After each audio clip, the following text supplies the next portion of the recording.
Hank Green, hope you're side via. It's your boy N.O.R.E. What up, it's DJ EFN. And this is Drink Chance Motherfucking Podcast. Make some noise! And right now, this is a very special edition. It's like a motherfucking mixtape in here. It's like old school meets new school meets old school. It's like DJs combined with it's like 3 DJs and 2 artists. Y'all jumping us right now. Yeah. Let's make some noise for It's DJs. about time. The DJ We need a DJ episode. So right now, without no further ado, we got hands down an international live DJ. He has this thing called No Panties Sunday. I kid you not. I don't want to. My cleaning lady comes over. I put it on his Periscope and I just act like it's the radio. This guy has been doing it for years. My very first tour, I seen him on the tour. He brought me to the room because he knew Akinelli didn't smoke weed. And he said, little nigga, come to the room and let's smoke some marijuana. I got an infamous story. Play some Sega Genesis. All right. Then we got, to the left of him, to the right of him, excuse me. We got Harlem's own person that's been a part of reshaping Harlem. Harlem has been known for Harlem World, but this is not Harlem World. This is a new era, the new millennium Harlem. He's repping. His father was a close friend of mine, which is crazy that he's a star now because I wish his father was alive to see his stardom. We got ASAP Ferg in the motherfucking building. Hold on, we ain't finished. We got Mr. Capicu himself. Mr. Tony Doka, a guy who I've seen him in Dominican Republic, and we've had wonderful nights. That's all you gotta say? No, I mean, you know, his accolades is crazy. He's been on Tommy Boy. He's been down since Crazy Legs, and you know, old school to new school. He's still out, still 50 relevant. MCs. 50 MCs. I've been on like 3 of them. God damn it! Make some noise for Tony Touch in the building. Alright, now my intro wasn't that good because I haven't had a drink. Let me get a drink. What am I drinking? Sober right what now. you drinking? You drinking Bel Air? I got the beat. You got now. That's Kid Capri, y'all.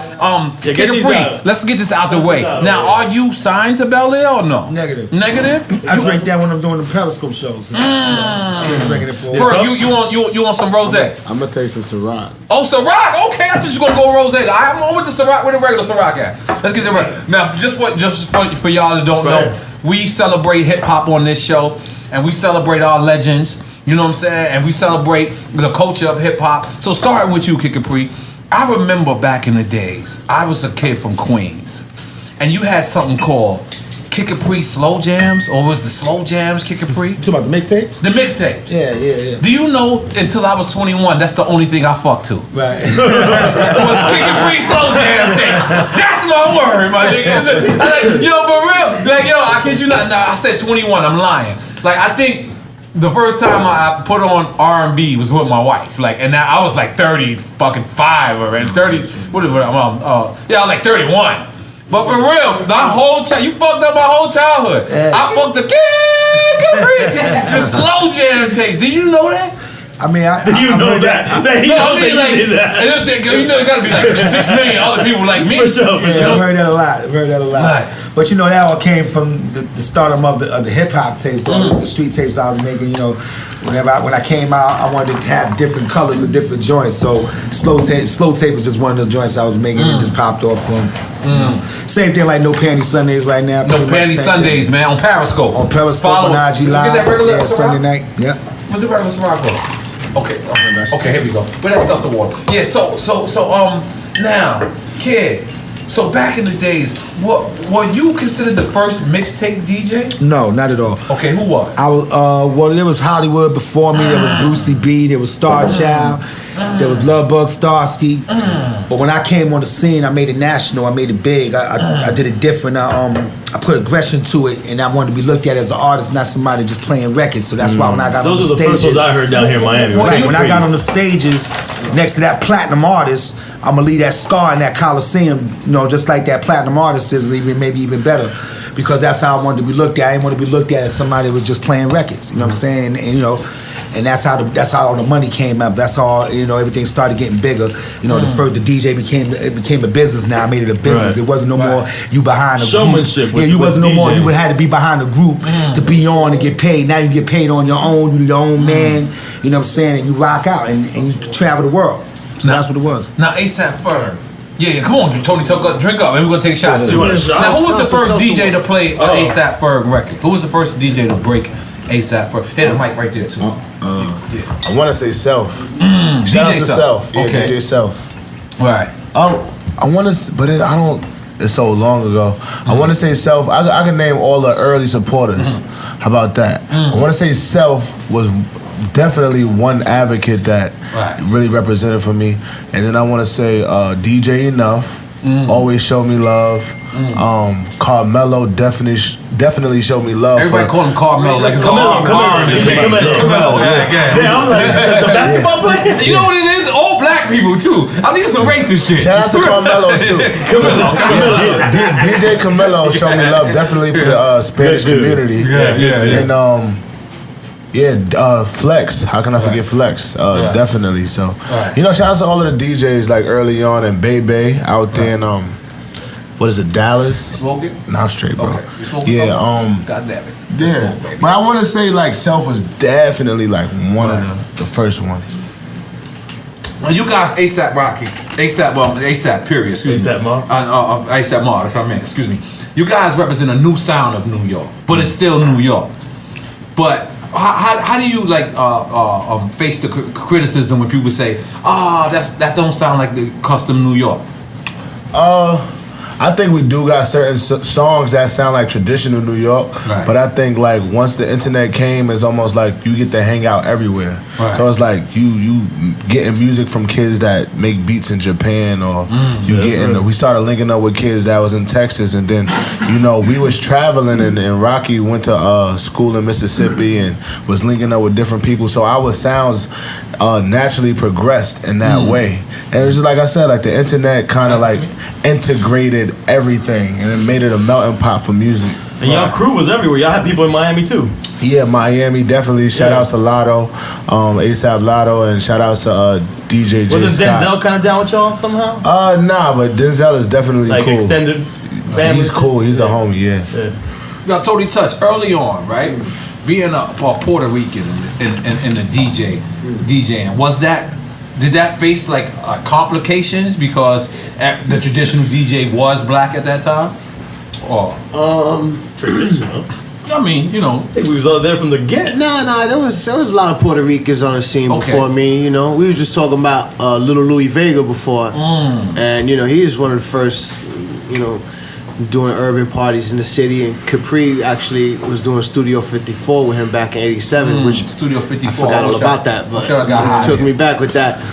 But Louis, Charlie Chase, of course. Charlie Chase. Yeah, we had Puerto Rican presence in there. It wasn't a lot, but yeah, you know what I mean. But do you felt like it was harder being Puerto Rican, or was it like?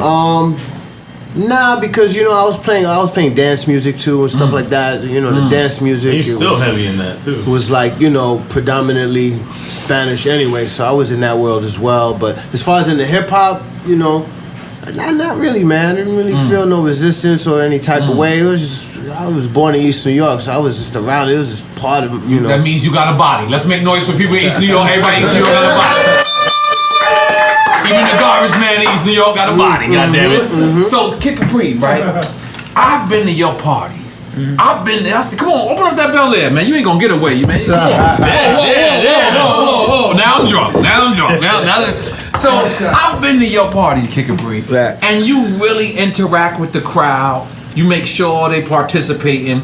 Is that important? Because do you get mad when you see a DJ that just play records? They don't talk to the crowd. They don't hype it up. I don't get mad. I just stay in my lane and do what I do. But do you judge them? Come on. Nah, I mean, of course you're gonna judge anybody that you go and pay. Well, I don't pay to get in, but when you go to see somebody on the stage, your whole idea is you want to feel better than you did before you got there, and that's his job to do. And a lot of people sometimes they get stuck in their stuff and they forget that. They think that they're doing the crowd a favor. Really, when them people stop paying for the tickets, you're gonna see who's really doing the favor. So my whole thing is, it's not just the crowd, it's the promoter. You gotta make sure the promoter's happy. Such as, let's say when I do a show somewhere and the promoter lives and does everything according to my rider, and something like rain happened and the crowd don't come, I tell him, yo, so go set up another show, I'm gonna come and do it for free for you, just so he can get his bread, just so he can never feel like when I'm down and you're gonna kick me further. And a lot of dudes, what they do is, I got my bread, I'm here, and that ain't my problem and all that shit, but see what happens That's is, definitely me. this dude had me come back 6 more times that year. Right. You see what I'm saying? He see that I got his back no matter what, so I come back 6 more times that year, and I ain't got to worry about making a record. I ain't got to worry about being on TV. I ain't got to worry about being on the radio. I conquer all that. Just the name alone, the brand alone keep going because of those things, because of the respect that you give these promoters in the crowd that come and pay you. And that's just it, man. That's why it keeps Goddamn. Make some noise for Kid Capri being a great nigga. I'm a good nigga. Who's drinking? I'm a good. I am not a great nigga. Give me another cup. Give me an ice cream cup. I drink with you. Can you take a shot? That shot about that. We're gonna take a shot of some real shit. I got a question for y'all. Okay, hold on. I'm coming right back to you. Def Comedy Jam. Where was you at when they first gave you that call? And what did you think? Because you were the first DJ on Def Comedy Jam, correct? Yeah, I mean, I was the one with them from the time it started to the time it ended. And the tour. I was doing a show, after show for LL show. He was doing the Garden. And they asked me to do the after party. I'm shaking this building Make some up. noise for Kid Capri frosting on us. We respect that. Go ahead, kid. Well, anyway, shaking the building up. Russell Simmons walk up. Yo, kid. He see the crowd, losing it. Yo, kid, what you think about doing a comedy show? I'm like, comedy show? Fuck comedy. What I got to do? DJ with a comedy show? Whatever. I was like, wait a minute. This is Russell. It's HBO. I'm about to question this shit. Let me just go do it. So, anyway, we ended up doing it. And that shit changed my life. I mean, I was popping in the street, but I thought I was popping in the street. I wasn't shit. When I got on that show, I remember the first concert we did. Not the television show. The first. It went on the road. I saw you in Miami. The first show we did. I'm behind stage. It was about maybe 9,000 people in the crowd. I'm behind stage, and the crowd, the curtain is down, and I'm standing. I'm listening to people, clapping and all. But I ain't really thinking nothing of it. As soon as the thing opened, these people were screaming, like it was just like Michael Jackson or some shit. I didn't know what was going on. I was just screaming, but I'm standing. I never got stage fright. It's a Def Comedy show, but this is the tour. This is the tour. And when that happened, I went to go grab the mic. They screaming even more. So now what happened was I had a 15-minute set, so I had to play records quick. And the more records I played is the more crazy these people got. So I seen what I did in them concerts and I applied it to the parties, and that's when the DJs see me doing it in the parties, playing the shit quick and freaking it out. But a lot of times, a lot of DJs try to do it and they piss people off because they don't make sense of what they're doing. They just trying to do the shit. But when I started doing it, it was a story I was trying to tell, so it worked. And I just took it and brought it to the parties and did what I did. Like a number of other things we could get into and talk about, but we won't even go there. We're going there. We're going to take some shots. It's crazy. After the shows, because I went to the tour when they came here. It was at the James L. Knight Center. You got the ticket? Because I know you got the ticket. I probably do have the ticket. And after the show, he came off the tables, went into the crowd. That's right. Yeah, that's what I always do. Always get in the crowd. Always get in with the crowd. Definitely. Those are my people, man. To this day, I do 200 shows a year. So to this day, you know what I'm saying, my engagement is to be with the people. You know what I'm saying? At all times. Only 365 days of the year. He's busy at 200. Goddamn. This nigga's out here touring like a wrestler. You gotta remember, I was the first dude in hip hop to own a tour bus too. I was going there. You gotta remember that. Like, I was first dude in hip hop. Damn. So I'm fucking going up my interview right now. I'm sorry. I get to it. So you go Wait, to straight own them. Own them. I own my first one. My 40 foot was my second album came out. I owned my first bus, and then I went and bought a 45 foot. The crazy shit, when I went to go buy my first bus, the people that owned the bus, the company, they were laughing at me like, nobody buy buses. Your album come out, you go rent a bus, tour's over, you send the bus back. I said, man, give me my bus, man. Came back, bought another one. Gave them their best drivers Justin Timberlake, Cash Money, Lil Wayne, all that. So they was happy. They didn't even offer me $1 million for my company. didn't take it, but you know. But at the end of the day, I was the first one to do that because it was so many dates, and I'm traveling with 15 crates of records. I like my shit to look crazy and bulky, so I was on stage smashing them like that. I needed my bus to roll and take me, so that's what I did. Goddamn, make some noise for that. Now ASAP Ferg. He had a question for us. Let him ask his question. I had a question for you, then I wanted you to hit me with a question. When was the moment you knew? Because you know, y'all was a crew prior to coming out. Yeah. ASAP gang, but ASAP crew. But when was the moment that, because I understand that Rocky was the first one to jump off, but when was the moment you said, I'm here? The moment that I knew that, like, when he was doing his thing and I was playing passenger, I was just basically studying, because before I got into the game, I was scared as hell. You know, they always talk about like all the people taking advantage and the record execs and the devils in the game and all of that, and you signing your soul to the devil. But who you think is going to take advantage? Who do you think that's going to come from? I mean, who you thought back then? Them people you wouldn't expect it. Like the people that Kyle talking about? The who? The people that Kyle talking about? They. They. Definitely they. The Khaled. Khaled? I say you're wrong? DJ Khaled? I'm dyslexic. Or the Relax. Khaled? No. You said the Khaled. There might be some other crew. The Khaleds. The Khaled. You know that Khaled. DJ Khaled? Yeah. Them guys that have. They guys. Yeah, they guys that don't have no desire to hang out with you and your friends. Those guys and I just basically wanted to study the game, and you know, we all just like, it was good because I was doing it with my friends. But like, I was just like, all right, when he drops, I gotta be like right behind him. You know what I'm saying? Just to be that support. And I know, like, you know, when things slow down for him, you know, I gotta be the next one, just like how Meek did for Ross, or like, you know, Drake did for Wayne. I gotta be there to pick up the thing and put it on my back. And I had to figure out, we was like really pushing Rockets. Like, we was, you know, we all wanted to do Vogue, we all wanted to do GQ, we all wanted, but he did it first, and he did it. You know, he opened those doors for us, but we was like basically putting him on a pedestal to do those things. So I was like, what can I do to do something different? You know what I'm saying? Because y'all started hanging downtown wearing different type of clothes. Yeah, but we've been hanging downtown doing a different clothes. Like, I was hanging out uptown Harlem wearing different clothes. We was just different. You know, this is the village of Miami right here. Oh yeah, I don't think so. This is the village, nigga. I don't know. Waynewood is the new. This is the village of Miami. I don't think so.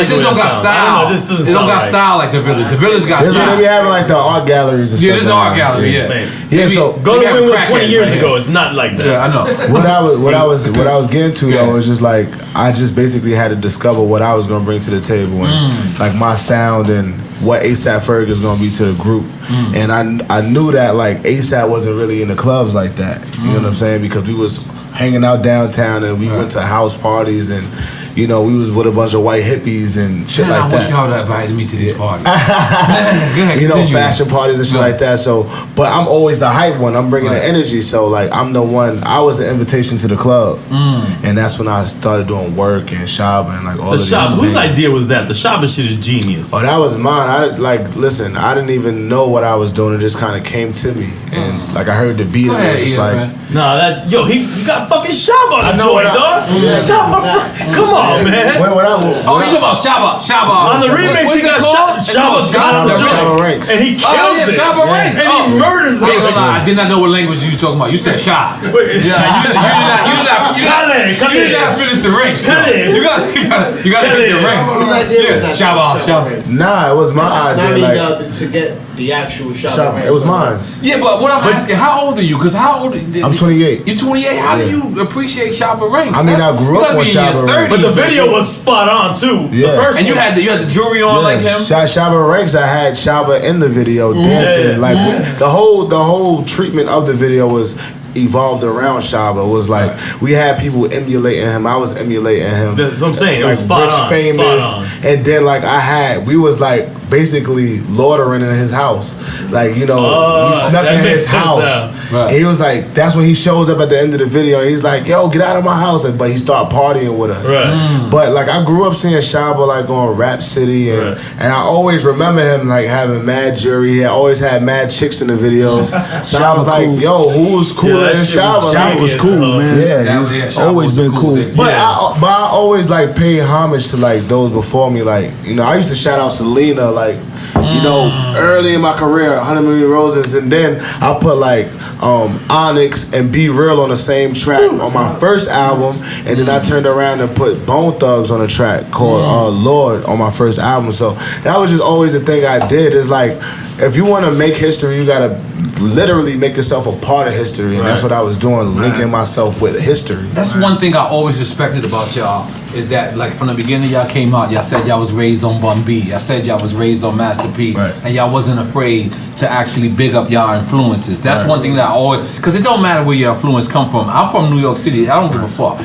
But if my fucking influence came from NWA, I gotta claim that. I gotta say it. If my influence came from Ice-T, I gotta claim it. And that's one thing that I always, you know, respected from y'all. That y'all stuck with that. Right. Yo, can I get that rose? Now, Tony Touch. You're a motherfucking genius. You sat back and you said, I'm gonna make something called 50 MCs. Why?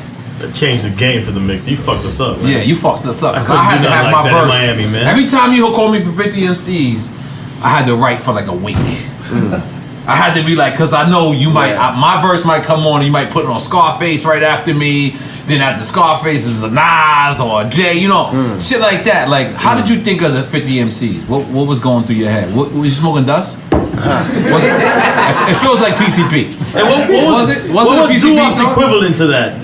Was it first Doo-Wop that did that? Here's what happened. Doo-Wop did a mixtape called 95 Live. Right. So he raised the bar. I remember that. And he raised the bar with the mixtape game with that 95 Live, you know. What was that, 95 what? It was called 95 Live, the mixtape that... With the original, he had like maybe 15 MCs on it. KRS and he did like this long intro and it changed the game. It was crazy. It was crazy. So a year later, it was my 50th mixtape. Right. And you know, I wanted to treat it like a anniversary kind of thing, and so I fed off of what like WAP did, and you know, it's just different influences. Of course, Kid set the whole thing off. Everything. You know what I mean? Everything. We're products of this. Let me start off by that. Like, absolutely. Pay homage. And for not Capri, like I wouldn't probably been doing mixtapes. You know what I'm saying? I probably wouldn't have babies if I were Capri. Just throw that out there. So you know, it was 50 MCs, the 50th tape anniversary. You don't be child support, raise the bar. Throw it out there. Yeah, I'm sorry. No. That's it. That's what it is. You know what I mean? Was absolute genius at that time. It was something that you had to sharpen your bars for. Like right now, a DJ calls an artist for a mixtape and all they want to do is out fashion. But back then it was about bars. Yeah. Now right now I don't mind the out fashion. I don't mind the whatever. Like I'm into all this new shit. Are you into what's a new record you into? I mean, you know, I still got the radio show on over there. What's the record Tony Thoka is into? I mean, I like all of this shit. I like ASAP Ferg shit. I like West Coast shit. I like South shit. But name one. I like German shit. I like West Coast. You know, name one. Name one you want to get in the car to and ride out to right now. Right now, if I walked out the door, probably something like Conway. Right now, it's like doing it for me. Big up Conway. As an artist outside of New York, you know, Currency. You know, stuff like that. You know. All kind of shit, West Coast shit. How about you, Ferg? What's the joint right now? You wanna jump in the whip? I'm listening to Ross album. He kills it. Yeah, we gotta get in the Ross album. We all gotta get in it. But and I like Drake the shit where he talking his shit on the songs. Like he's talking his shit. What is it? What's the first song called of the album? That's Free Smoke. Free Smoke. Yeah. Free Smoke. Free Smoke. That boy went in. And I felt him. And besides that, I just listen to I'm still stuck on like the old shit. Like honestly. Okay. Hold on. So, Kid, what's the joint right now? You going in the car? You want to hear right now? It's kind of hard to ask me that because I got so much music I'll be playing. I got 3 different shows going on right now. But just one. Like any. I mean, right now right now, I guess Ross album is banging right now. You know what I'm saying? That trap is crazy. All that shit's crazy on that album. Matter of fact, I was just on a boat the other day. We were playing that shit on there. I heard it for the first time. It's a dope album. Hey yo, shout out to Bink. Bink did his thing. Did a great job. Bink did his thing. Come over here. What up, twin? Because I want to tell y'all what song I want to get in the car right now and listen to. Y'all ready? And then I keep winning.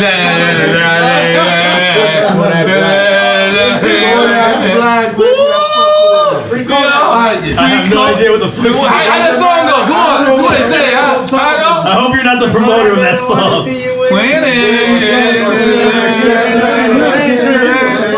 Oh, Garcia. So Garcia did that video? Yeah.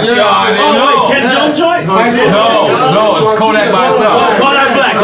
Yeah. Yo, that joint. Now look, I don't want to blow the guy up, but a legend, super legend in the game. I'm on the way here, so I'm talking to him on the phone, talking to about just regular shit. And then the song comes on, and I go, I put the phone down like, yo, this is the hottest joint on the street. As soon as I put it back up, he's like, fucking hate that joint. And I'm like, damn. See, the thing about me is, I come from the 90s, but I live in 2017. I choose to appreciate what's happening now. Me too. Like, I can live off the old shit, that's cool, but I actually lived in that era. You know what I'm saying? Most people who praise that era are people who didn't live in that era. We're going down this path again right now? Yeah, no, I'm saying because I actually really dig the new shit. And people be looking at me because I'm a quote unquote, what is it, a gangster rapper from then, and like I can appreciate that shit don't everything. mean nothing. Look, like I do think that y'all had more fun back in the day. No, we definitely had more fun than y'all. I feel like it's like you really hardly could feel anything nowadays. Okay, now break that down, Ferg. You gonna drink some rosé with me, Ferg? I'm drinking. You want some rosé though? Right now. Let's get some rosé. Yeah, I took Let's get some rosé.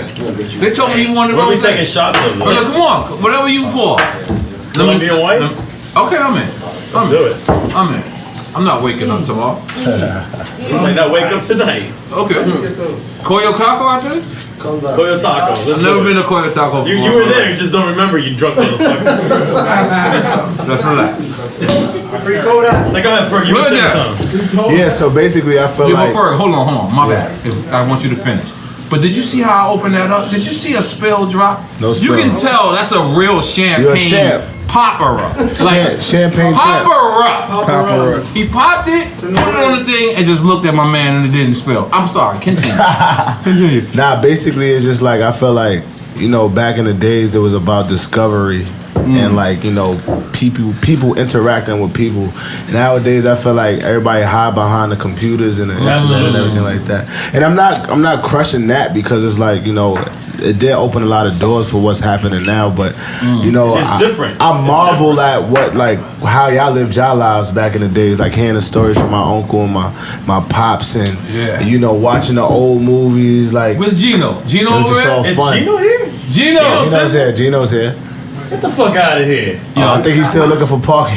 He better not be. It's just parking right there. Shot glass. I'll tell you the crazy shit. I'll tell you the crazy shit. A shot. Gino was an intern, right? Marco. Oh yeah, I'm in. Gino was an intern, right? Yeah. And we had just released an album called The War Report, right? What is it? It's the EFN shit. We gotta drink it. I don't have another shot though. Listen, if you turn down a Cuban, I got some right here. Listen, listen, Ferg, you gotta take a shot. If you turn down a Cuban, it's 20 years of bad sex. I'm just throwing it out there. You gotta take a shot. You gonna start getting bad pussy. We need another shot glass though. Here, you take mine and then I'll take yours. I'll drink after you. How about that? Salud. Drink cheers! I'll drink after you. No problem. Go ahead. Go ahead. That's aguardiente. It tastes like Trident. Let's do it. Oh, look at that. I feel like Acanelli. I want to rub my nipples. Shit is real out here. I'm sorry. This is where we get loose. We haven't recorded a podcast. We haven't recorded a podcast in a long time. We just want to let y'all brothers know. And we celebrated. 1 year anniversary. 1 year anniversary.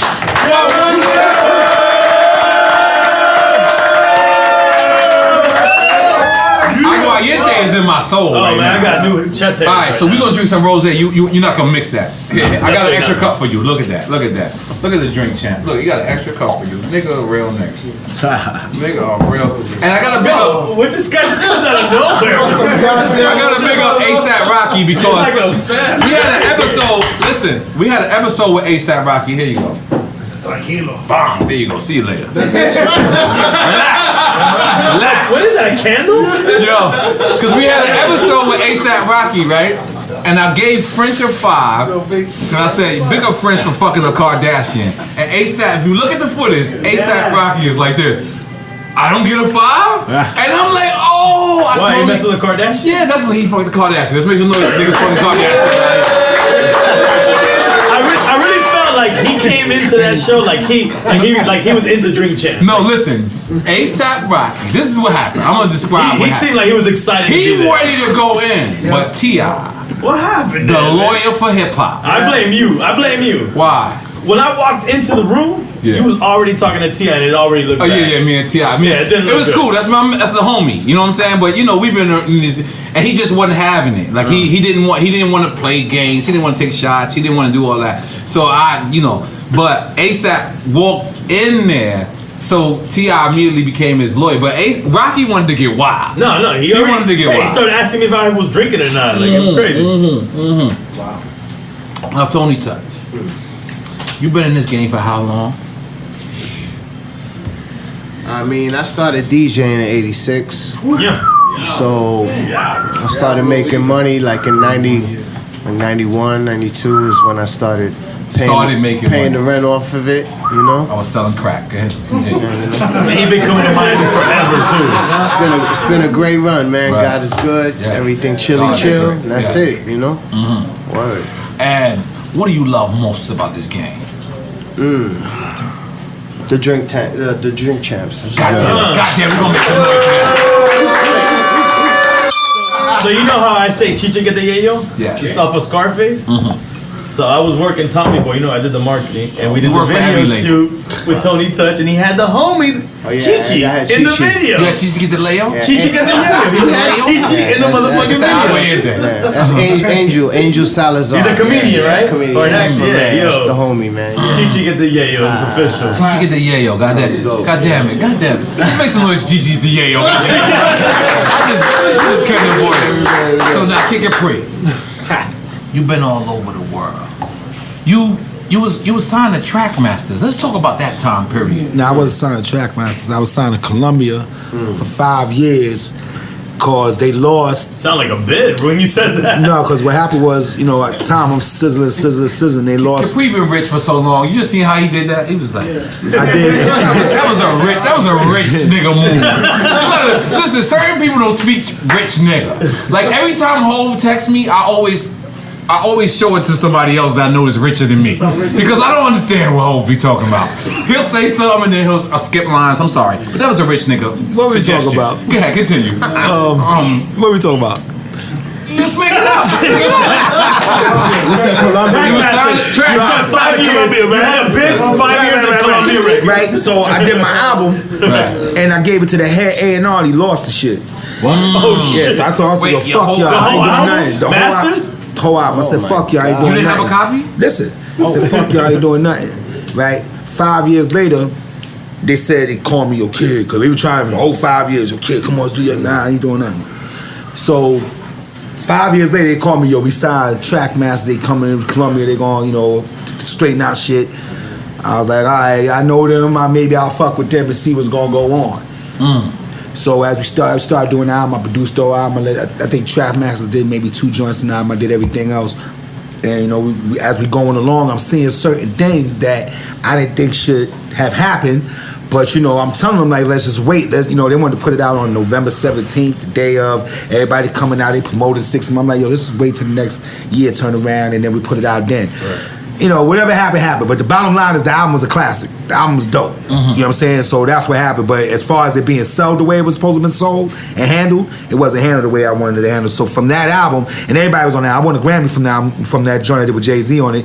But I had everybody on that album. From that album, it was so much trouble doing it. Even N.O.R.E was on there. N.O.R.E and Pump was on there. That's right. But it just made me feel like I didn't want to do no more records. I didn't want to do no more albums. You know what I'm saying? Because it was just too much clearances, too much shit. I'm on the road heavy. It was just too much shit to deal with. So I just said I ain't going to do it. But now, You know, I was with battle rap for the last 8-9 years, like following them and, you know, being on them and, you know, just supporting the whole movement.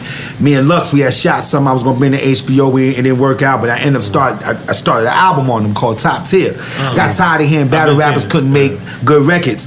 So I said, you know, I'm gonna take the top battle rappers and some new kids, put them all together and make some hot shit and try to prove the world wrong and don't use no mainstream artists on the album. So I don't have not one mainstream artist on the album, it's all battle rappers. It's called Top Tier. So it's gonna come soon. That's your cup, Ferg? Yeah. That's your cup? The white one is your cup? Nah. For which one? Who cup is that? The white one.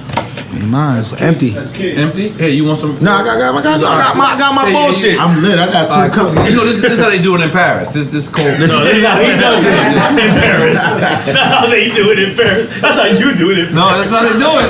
That's how they do it. Yo, shout out to Mr. Cream. We in Mr. Cream Ice Cream Shop. Shout out. Yeah, big up Mr. Cream, definitely, man. Mr. Cream. Big up 89 as well. And we're at Mr. Cream right now. Because the reason why I say that, Capri, is because the people who helped me shape my only platinum album was the Trackmasters. Yeah. And I did an album called N.O.R.E. And I remember damn near almost maybe 60% of the sessions, you were next door to me. Trackmasters is a beast. Let's just get it straight. You know what I'm saying? Right. And they definitely helped me mold my album the way I wanted to mold it. Right. You know what I'm saying? Sonically and everything. If you listen to the soundtrack to the Street Sound, the album was incredible. And it was they did a lot of contributing. Did you come to Bearsville? Huh? Bearsville? A lot of contributing. To make sure I say the right words. Did you come to Bearsville? You don't remember Bearsville? No, I did everything in Hit Factory? Yeah, everything was in Hit Factory. So we you did remember that. we used to bowl bottles of Cristal? You don't remember that? I wasn't around there. Yo, listen. We used to drink all the Cristal, right? And then we used to be like, yo, line them up. And we would line them up. Hit Factory kicked us out, nonetheless. right. You remember it was 2 Hit Factories. Yeah. It was the one up the block on 54th and the one down the block. The one down the block, I was banned for life. Mm-hmm. Banned for life. And there's one out here, right? Miami. Well, that's yes. Right. Okay. But that's jumper. That was going. That was originally Criteria. Okay. It used to be called. The Miami I'm old school. Criteria is mad old school. Yeah, I'm mad old school. It was called Criteria, and the Hit Factory bought it. But remember, 54th Street. It was Sony, then it was Hit Factory, and then it was the old Hit Factory. I could never get the new Hit Factory. Yeah, because that's why I was at new one. We used to Cristal was the shit back then. So we used to drink so much bottles of Cristal. We used to line the bottles up, and then whoever was drinking the next bottle, we used to be like, okay, let's go. My whole session, you cannot walk, because everybody other sessions they should take their socks off, their shoes off, and just walk around. You know what I mean? You can never do that in my sessions. My shit is we bowling Cristals. Shit is just crazy. Cause them niggas say you're never allowed back. Never. You going up the block. And then I had to go to the Hood Factory. That's what they called it, the Hood Factory. It was called the Hood Factory. You remember? Like, because they had built the new Hit Factory up the block from Sony. Remember, Sony was right there? But you was basically in almost every session of my most famous album, N.O.R.E. I got on your album. Remember me? Fiesta, you produced on your album. No, Yes. Trackmaster produced that. Oh, he's on it. I had a record with you. And then we did my joint. You came and did the joint But with do me you and Pun. remember? It was me, you, 50 Cent. That little video. That video is viral. Viral. That was your session, correct? That was my session. That was your session. Matter of fact, I gave 50 Rowdy. I produced Rowdy for 50. Maybe a week later after that. Because people don't know you're a producer. Come on, let's I produced Madonna. I produced Number Love for Heavy D. Produced It's Like Boris That, Jay. brought that up to me. What? That's how Boris knows Kid Capri. That he produced Night Boris Love? like the producer. I said, in the real, I'm gonna tell you right. He's 12 years with old. All the years, with all the accolades and everything I got from this shit, like producing, like as much as I love it, it never been my bread and butter. My bread and butter always been on them stages and doing what I do. Now I'm taking it real serious. Like, you know what I'm saying? Even though I produced my first and second album, it never really was.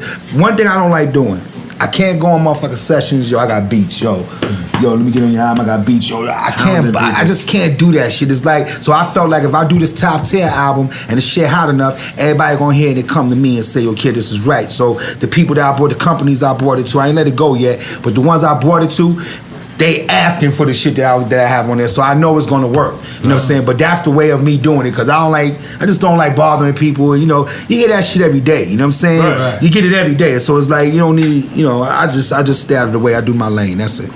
You know, but yeah, I'm taking it serious now though. This year I'm getting on niggas' nerves for sure. For sure. Now, for sure. We gotta talk about my man. God bless the dead. You know who I'm talking about, Ferg. Yams. Yams was my age. In here. And in here. I never had you know how you could have a young homie, you have a young nigga conversation with him? I never had a young nigga conversation with Yams ever. He always talked about my era. He would call me on the phone and be like, yo, so you know what I mean, you and Pun and then you and this, and I'm like, I didn't know this. I couldn't believe how smart Yams was, and I can't. What I'm saying about that, I'm not even talking about business wise. That comes secondary. I'm talking about just a culture wise. Was that the person who helped shape the ASAP movement and just said, yo, look, we gotta, you know what I'm saying? Like, am I correct? Without a doubt. Okay. Yams definitely was like.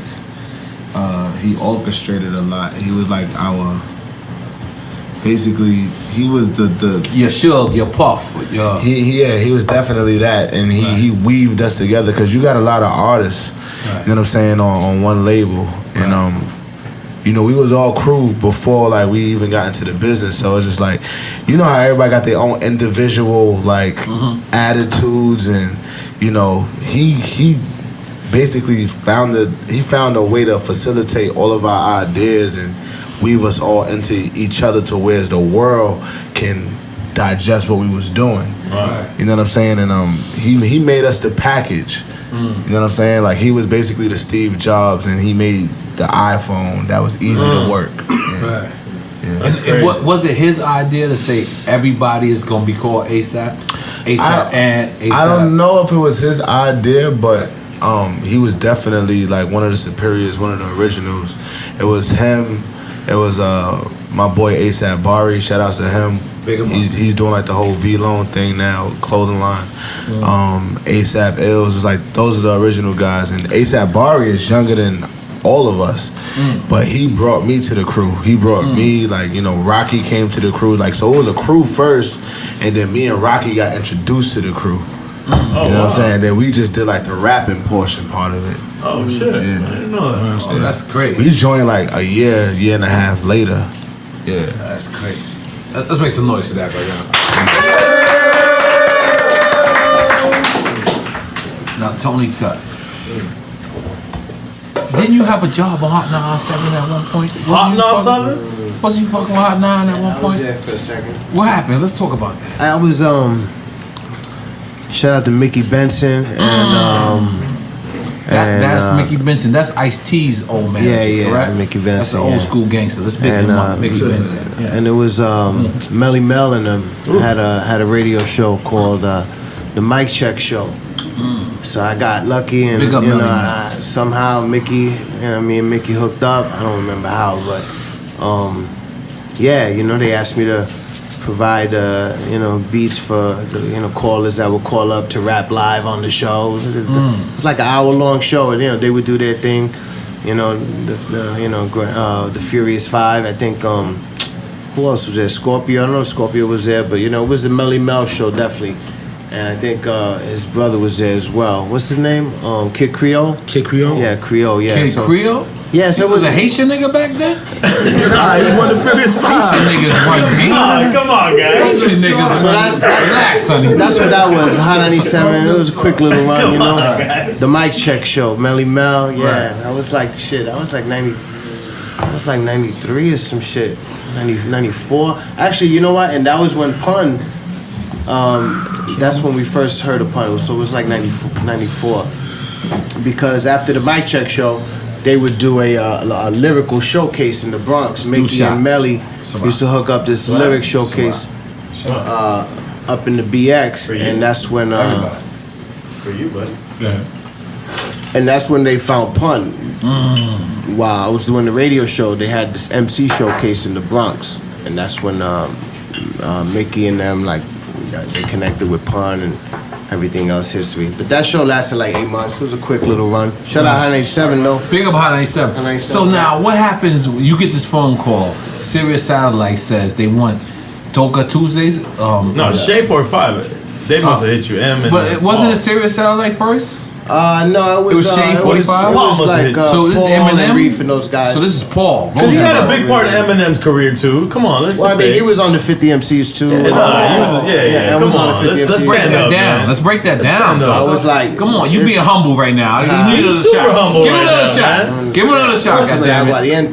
You want Aguardiente? He wants to do Ciroc. I'm doing Ciroc. I gotta keep it real. Because Ciroc is the best thing on the planet. Listen to this comiente right here. Tremendo comiente. It's refreshing. Ferg. It is refreshing. Ferg, you want a shot? Ferg, take a shot of Ciroc. Take a shot of. So real quick, it's refreshing. The radio show. That's okay. Okay, Capri, you gotta do it. I ain't nasty. We about to gotta do it. This fucking guy's a I'm sorry. So real quick, the radio show been running 12 years now on Sirius XM. Shout out to make some noise for that. God damn it. Toka Tuesdays on Shade 45. And you know what's funny is that each and every one of you guys have been to the show at one point or another. You always support, so it's trippy to see us all together in one room at the same time. That's right. Nah, you're one of the most supportive people, man. Right at the beginning. And salute to all you guys here. We're here. It feels like Toka Tuesdays. It is Toka Tuesdays. That's right. And listen, let me just tell you something. Out of all the people from the young generation, Ferg is one of the people that we all gotta support. Absolutely. Ferg is a real spitter. Absolutely. He's a real His supporter. pops is mad cool. His pops Let's get into it. Yo, where's Gino at? Where's Gino Think at? about that. Yo, me and his pops me was mad because pops Yo, Gino still we in come here? from the era poet. Yeah, I'm about to call him. Yeah, but all them. So I'm from Miami, so tell us about his pops, man. I want to hear about this, man, because I hear a lot about it. Watch this. In Harlem, right? First of all, me and Starchild had the music. Me, Starchild, and Brucey had the music scene crazy Brucey B, in you Harlem. talking about? Right in Harlem, we had that shit lit. So at the end of the day, everything It's a legend. sports, fashion, music, all gonna go together. Right. You had at one time you had your Dapper Dan. Dapper Dan was making shit. Shout out to you know what Dap. I'm saying? That everybody was going. I to couldn't see. afford it back then. You know what I'm saying? Ferg, what Ferg would do, he would make clothes for the street that were classy. Or make something that he would make stuff that you want, but when you seen his clothes, you would feel fly and stuff. Like with Dapper Dan, it was more hood fly. You was more, you know what I'm saying. But with Ferg, it was a little different. He had a little twist to his thing. Like him and Rashad, they had a little twist to his Everybody got thing. a shot though? And Ferg was cool, man. They drank their shot already. Where my shot? Your shot right there, bro. That's Capri shot. He bopped already. That's Capri shot. Yeah, go. You gotta go. You gotta go. This is Drink Champs. You gotta go. You gotta go. Oh, that's up to all. God damn it. God damn it. Yo, let's big up the twin being back in our hands. Twin. Did you see yourself in the video? Hell yeah, she was mad. He got the illest fucking lap dance. You got a good lap dance. He's got to recover, you know what I'm saying? That's right. You're gonna recover, motherfucker. Make noise for Twin recover. Capri, Capri. What? I don't know. Hit that blunt. I got one. Yeah, bro, you can't escape your shot, bro. Drink your shot. Drink your shot, man. You know how I got the foulest partner in the world? Did you notice everybody else shot was like decent? I was heavy-handed. I'm not gonna lie. But my shit is just so disrespectful. You're a drink champ. That's what I'm about to say. That. Thank you for saying that. You're a drink champ, my brother. Salute for CBS releasing the match. Taking a shower. This is how you gotta get the truth out of people, right? This is how you gotta get the truth out of people. Absolutely. We get the truth out of ourselves. We probably fucking say more shit than anybody else. It's very true. People think we start having conversations with ourselves and it's terrible. Alright, look. Now look, I'm gonna be honest. No, I'm gonna be honest. That's why I want Gino to be here. Gino tell me stories about you and your crew all the time. No, but look, I'm gonna tell you something about your pops, which is real. We did an album called The War Report. The War Report critically acclaimed. Our first album, shit goes through the roof. We have a person that was an intern at the time called Gino. He was the person at the front. So the people who did our shirts in the beginning were people from Canal Street. We thought that was a deal. Gino's in the front, answering the phone. Gino turns around and goes, yo, fucking Canal Street, we can go uptown. And we could get our shit right. So everybody's looking like, damn. But this is his first task. We take it on. It's your father he refers us to. Wow. Your father made the N.O.R.E. t-shirts. Wow. The original N.O.R.E. The shit that Pun got on his head. Yeah, if you look at it, it's a famous, because I gave Pun a t-shirt and he said, what the fuck, I can't fit this. And I was like, damn, it's very true. So he just put it on his head. But your father was the person who designed it. Now, first off, my people from the Bronx, 157 and Gerard was the first people to refer me to him. But when I brought it to the label said no. But Gino was the guy who actually pushed the whole envelope through. And the person he pushed it through was for your father. That's dope. And that's your fucking manager right now. And that's his fucking manager right now. Alright, take your shot. Oh, I didn't take my shot? No. Can I ask my question? Yeah, because I'm wearing a large. Wait till he takes that shot. I'm wearing a large right now. Let's go. We took a shot. Yo, I love Pun. What was Pun like? He was the best. Yeah, he died on my birthday. Friend ever. Oh, wow. February 7th. That's horrible. Yes, sir. On my Big up to the niggas in February. Yeah. And also, I want to say rest in peace to Capone's wife's mother. Passed away today. I got a story about Pun. Oh, let's go on the Pun story. When we did my album, Soundtrack to the Streets, I remember Lost Boys was in the booth, right? And Lost Boys came to the session. Shout out to the Lost Boys Cheeks, those my dudes. Yeah, they came, them all. They came to the studio fucked up. Niggas was drunk, right? Which was dope, it was cool, we was having a good time, right? And they was in the booth for a while. And Pun came with his family, his whole family. So I stopped the Lost Boys, I made them come out, and I made Pun get in the booth. Pun sat a chair down. A couch, not a chair. It was a couch. Okay, whatever it was. He sat it down. He put the mic in front of him. I love seeing Yo, he put the mic in front of him. He had his family around him in the booth. He did one take, one ad-lib and was out the booth. 10 minutes. The record was done. That's the record we did with you. Wow. No, but I know his style. It was the most I'm not sure if I was shit. there, but that was Pun's style. Pun used to take whatever couch was in like the main room. He would be like, yo, he'll have his niggas come and pick it up. Boom. That was the most incredible shit. And then he'll pull the mic down and he's sitting. That's how his breath control was so incredible. It was crazy because he was sick. Oh, so he didn't do like not a lot of them. Like I'm saying, he didn't do like 4 bars. No, he did the whole shit. And then did the whole ad-lib. And that we was on 8-track back then. No, I know. We on that. But we on the rail. No punches. We're on the rail back then. He didn't punch. We're on the rail. You know the rail. A rail. But the illest shit out. Hold on. Check this out. Take that in. The illest shit, iller than that. There was no punches back. Iller than that. No, you could punch on the rail. Check it right. Yeah, and you know how much, you know how fucking crazy it was to punch. Like right now, when he was rhyming, when Pun was rhyming, you can't punch that. You can't punch. You gotta say that shit. You gotta say it. Go ahead. All right, so that was one thing that was ill about my album. The second thing that was crazy was I'm in the studio with Jay. All right, Jay-Z. So I had a beat for Jay. Let's make some noise for that, goddammit. So I'm in the studio with Jay. I had this beat for him, right? Beat was crazy. So I'm playing beat in there. And I had this other beat that I bought in New Orleans. I couldn't get the shit to lock in the machine for some reason, but I had it looped up on a tape and I was in the studio just playing it. And Jay walked past the studio. He said, "What's that?" I said, "Some shit I had looped up. I can't get it locked up." He was like, "Yo, we need to do that shit." Yo, I had that shit fixed in 5 minutes. Yo, we did that shit. The record we were supposed to do, we didn't do. We changed it to the boom, boom, boom. We did that shit. I want a Grammy. Word. Yeah. I want a Grammy. That Hard Knock Life, cause what happened was we was on tour with the Puff Tour, and 45 King gave me this plate, and it had the Hard Knock Life beat on it. So I was doing my album at the time. I said, "Yo, I might use this shit for my album. Let me see how it sounded in the arena." So I would play it. I would do my show. Then when I come back out the second time, I would start with that. The third show, I played it. Jay rolled up like, "Yo, what the fuck is that? What's that?" I said, that's 45 King be some show on use. I was like, you like it? He was like, yeah, hell yeah. Wait. So Are we talking about the Hard Knock Life? Hard Knock Life. You just using the sample? You had a beat already? He had the way the beat is on the record. That's how I had it on the acetate. It was just the beats with the song. It's a Hard Knock Life with the beat. Like a dub. That's it. White people were walking up to me while I'm playing this saying, okay, how you get them drums behind the Annie beat?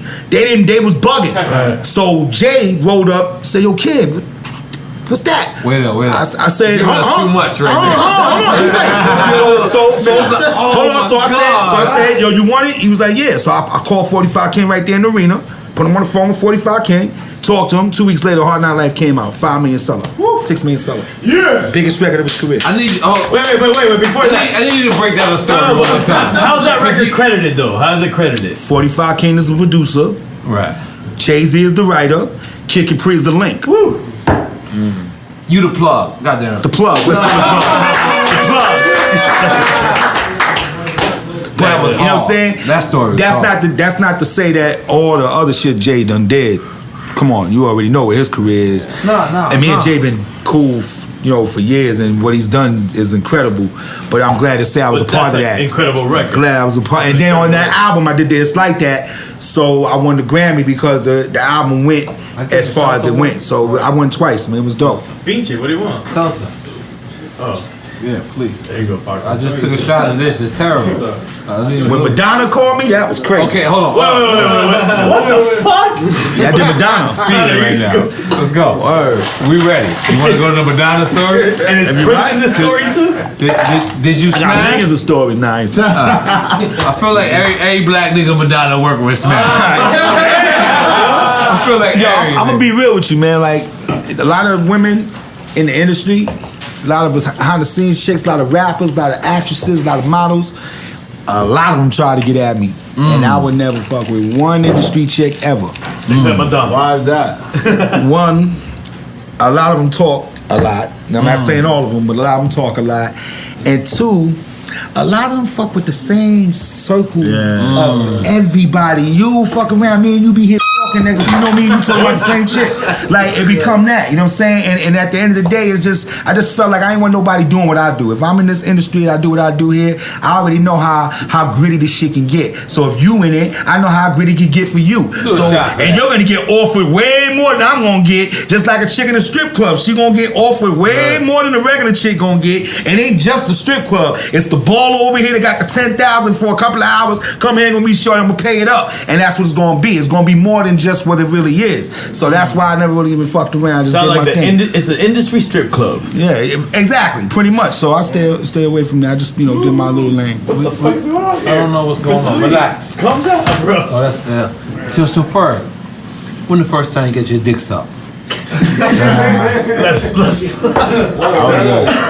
it real. Let's throw it out there. I would have to say. Let's keep it real. Throw it out there. Throw it out there. I was about 50. It's the wonder years. That's a good question. That's the wonder Good years. question. I've never even been asked that question. You gotta throw it out there. I'm sure you've never been asked that question. None of my chicks ever even asked me that question. You gotta throw it out there. Leave it for Drink Champs. I had For to been about like 14, 15. And shout outs to her for doing that. Shout outs to her for doing that. And I feel like she made it a dope. I feel like it was a close member of the family. No, definitely not. It wasn't? Like a cousin? That's my first. Close member of the family. That was your first. Close member. I'm sorry. Relax. We need to get into your story. No, I was gonna go into my first rap suck.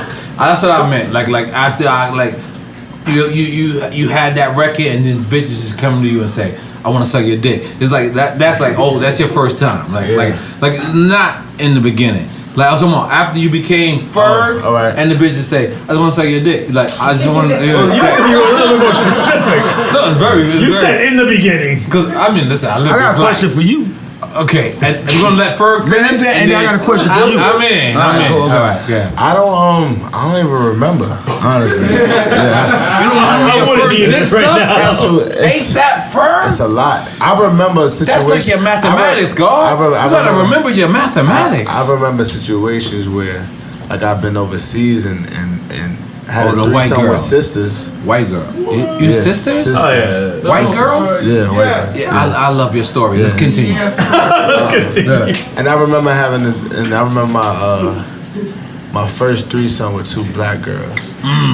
Yeah, and they was all about it. They was having mad fun. And I remember like not even like, cause you know black girls is real like different. Like they not lifting a finger if they don't like. They're not making you no sandwiches. They're not doing nothing. Yeah. But they was just catering to me crazy that night. And you knew you made it. Yeah, exactly. You made it. Let's make some noise for you knew when you made it.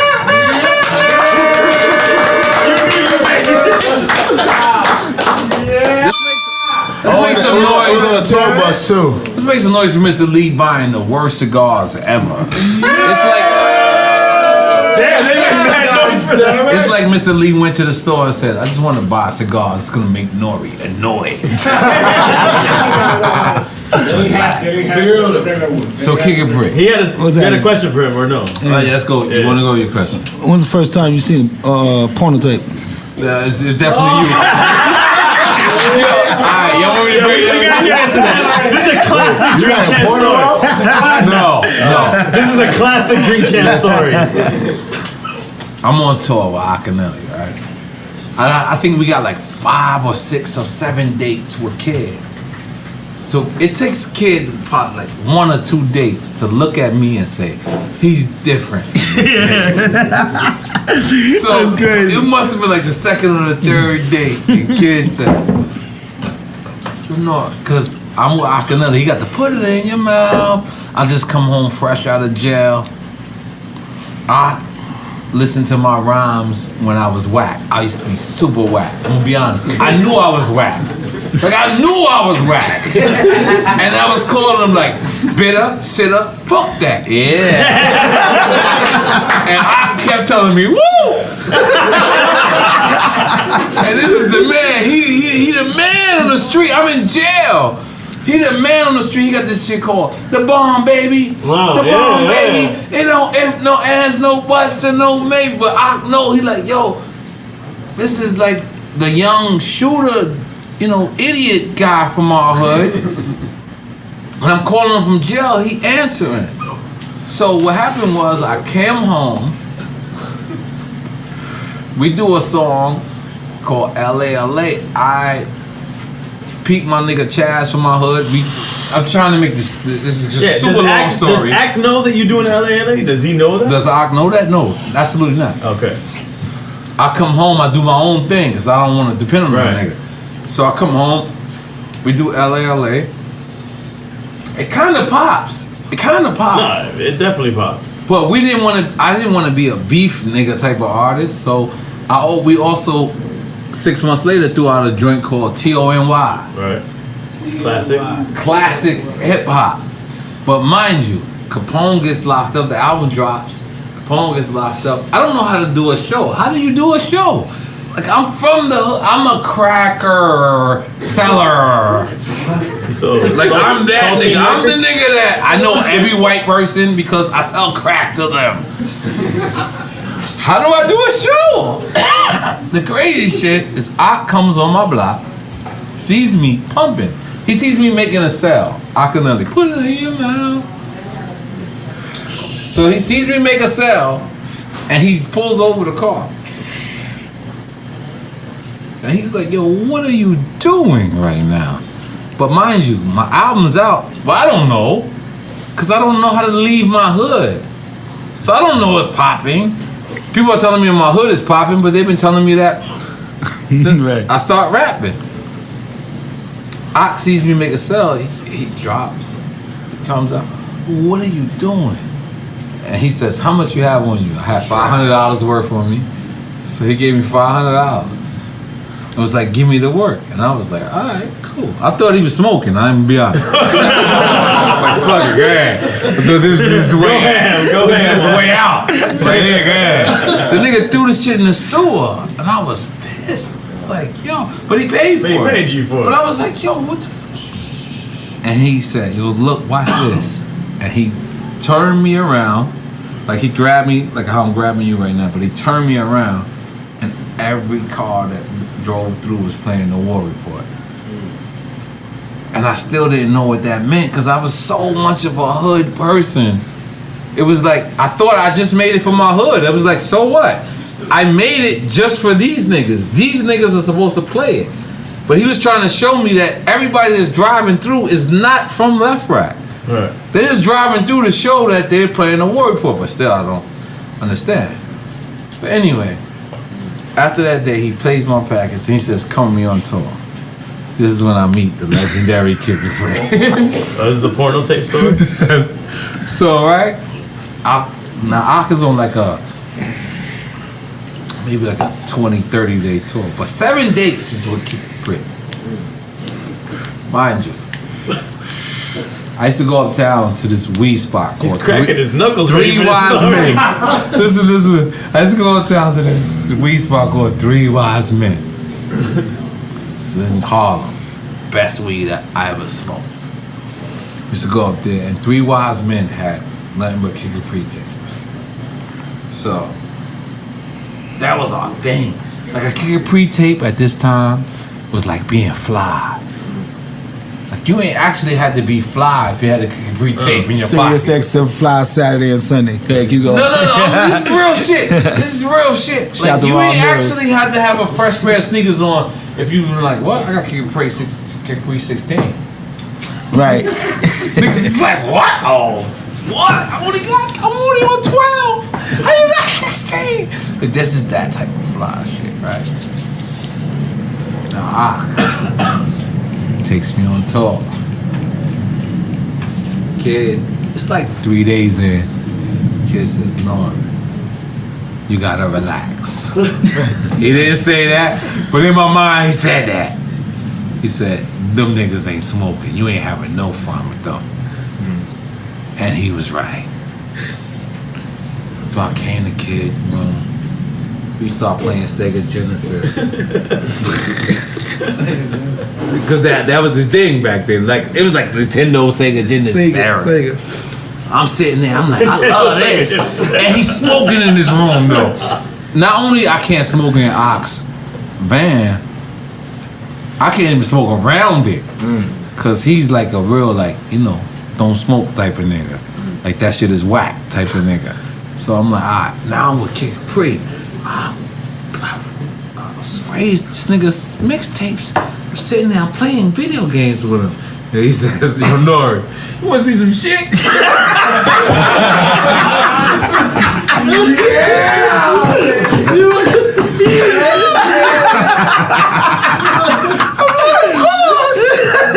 This nigga put on a porno starring him.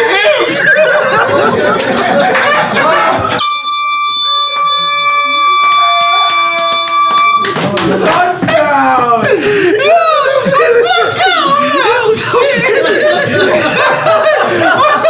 Oh shit! I'm not really ready. This industry is very crazy. Yo, Kid Capri used the first nigga. Yo. You want a shot? You want a shot?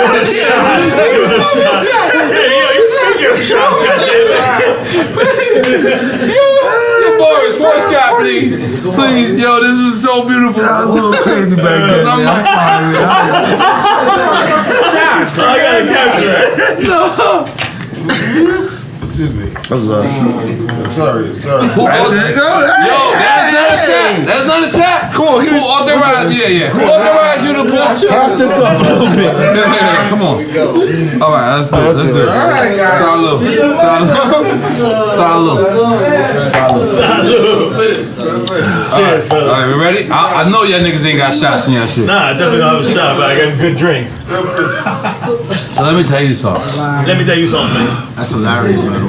No, it was listen. But you gotta. Yo, he was mad. Yo, he was young though. He was like, Yo, I was young. mad. He was young. And but he And knew. I was in the middle of just, I was wilding, man. Nah, you was living life. You was living life. I mean, yeah, but I was like, I was talking about this other day. I'm glad no bullshit happened. Like some nigga, like, look, there was chicks sending me keys to their crib. I wasn't even asking for it. Send me keys to their crib. So I'm telling my niggas on the road like, yo, let me tell you something. Y'all niggas don't go in no chick's room, don't go in nobody's house, cause you never know the next nigga they send the key to you up in there, and you know, whoop. So, you know, but I'm saying that, like, I'm saying it was, we can't really talk because it's not the show for that. But this show, I mean, the shit that was going on at that time, it was like, a nigga could have gotten a lot of shit. Right. You know what I'm saying? So that's why I'm glad it worked out the way it worked out. Now I'm a whole different person. But you know, like, you know, chicks come to me now, it's like whatever. You know I know now, but back then, you know what? I had to talk with LL Cool J. You was like the first porno star I ever seen. Check it out. I said to LL, I said, yo, L. I said, yo, you cheat on your wife? No, L, he put me on too. I got an L. So. I said, yo, you cheat on your wife? He was like, no. I was like, why not? He said, what is it? He said, cause I can't get no money being pushed around from different women. You pull this way and pull this way. I agree. If you have one woman to satisfy, that's all you have to worry about. You can worry about everything else you got to do, which is the truth. At the time I was doing, yo, I had one woman walk out 1 hour, another one walk out another hour, another one walk out another. My man sitting there looking at this shit. You know what I'm saying? So it ain't like it's documented, like it could happen. But when you doing it, you think it's a trophy. It's like you think you doing something. That shit ain't bullshit. That's bullshit, B. You know what I'm saying? Like the real shit is create an opportunity for other niggas to get on. You know what I'm saying? And the way you gonna do that is focus on what you doing. You know what I'm saying? That's what I'm on right now. So that's why we started these shows. I got 3 different shows going on right now. They all popping. You know what I'm saying? And when I'm doing it, I started this Gmail block party action at gmail.com. You know, where I tell people around the country to send me their music, and they get it. And you know, I play it on my shows because I know what it's like to not get heard. You ain't got no money for it. You ain't got no outlet, no machine. Nobody know where you at. Nobody trying to help you. So this is a spot where whether it's hot or not, I'm gonna let the fans decide that. I'm not gonna put my opinion into it, but I'm gonna give you an outlet. I gave them an outlet for them to be heard. So every week when I'm doing the joints, I play a few of the joints and let the people decide what's going on. That means so much to that person, even if they don't go nowhere. It's just that they know that they have a chance. You know what I'm saying? And that's all to it, B. Now, ASAP Ferg, you eat ass? Keep it real. I feel like you got the good questions, my brother. I feel like you eat ass, ASAP Ferg. Why you feel like that? I don't know. I just feel like all Harlem niggas deep in their soul. They eat ass. It's okay. It's okay. On this show, it's okay. I'ma just say I'm a Libra, and I get turned up. What's that? That's a tiger sign? That's not a tiger sign. That's a Leo. Oh, That's a lion. So what's Libra? What month is that? The scales. October. Yeah. Oh yeah. It's a lion. October. Yeah. Oh yeah. Y'all ruthless. Y'all ruthless. Those are ruthless people. Yeah, the Kid Capri just bounce up? No, he's using the bathroom. We're about to do that too right here. Yeah, I'm out of here. I can go. Yeah. I'm staying. That's good for you. I can do whatever I gotta do. You can do it. You're not human. No, I am human. But I'm having fun. Are you right, buddy? You were gonna wow, my shit's red? Yeah. You got pink eye. You got pink eye? No, I don't got pink eye. Okay. I never got pink eye. Go for it. I got pink taco eye. So listen, Ferg, where we was at? You don't eat ass. Yeah. You don't eat ass? Nah. I think you kinda admitted to it, huh? I said I'm a Libra. I turned up. Yeah, I'm listen, you gotta eat ass. I know Tony Toga, give him the mic for a second. It's protein. It's protein. It's a part of, eating pussy is a part of Puerto Rican culture. Like, listen to me. Yo, look, my grandfather, the nigga never asked me, like, yo. Your Puerto Rican grandfather. Exactly. Thank you. Right. Thank you for correcting me. My black grandfather, he didn't give a fuck. But my Puerto Rican grandfather, he never asked me, like, yo, you okay? You know how to tie your shoelaces? The nigga just said, you eating pussy yet? I'm like, Jesus. Like, it's a part of Puerto. Just like I know in Puerto Rican culture, your grandfather also gave you a beer at 5 years old. Let's just keep it real. Let's just throw that out there. Yeah. Let's keep it real. Like it's a part of Puerto Rican culture. Nah, yeah, they make like, you drink. Yeah, they make you drink at young. like 7 years old. Like they don't make you. They just they ask you and then you good. Yeah, I'm straight. You good? And a Cuban to go with it. No, I definitely spoke a Cuban at 7 years old. Cuban. I gotta ask you to relax. Tony Touch. What are you talking about? No. That was my grandfather. Whoa, he gave you Cuban at 7? Cuban cigars? No, I'm saying I grew up around cigar smoke. You know what I'm saying? Like he was a cigar smoker. So then, Here's some of this as well. Smoke, nigga. That's about to go. Yeah, it's okay. We got more. We got more. Now kick it. Now kick it, Bree. he's befuddled. Now kick He's it, Bree. befuddled right now. I'm sorry. We gotta go there, Kick It Bree. Listen, our show is based on ass eaters, right? We love people. We got who eat Eddie the ass eater. Where's Eddie the ass eater at? The fans. He's big in the hood. He's very big in the hood. Eddie the ass eater, big him up. So we got ass eater. They're like just big in our show. On our show. No pun Very big. intended. But I felt like in my youth, I saw you directing someone. It sounds ridiculous. Beat your ass.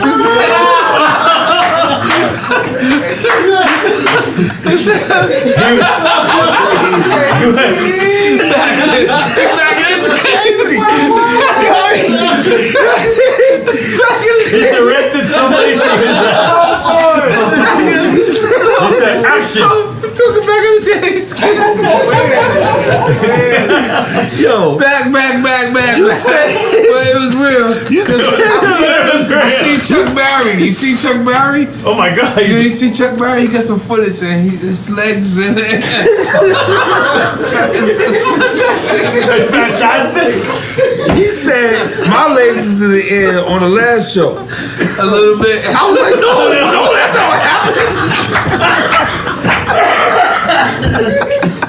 I almost threw my computer.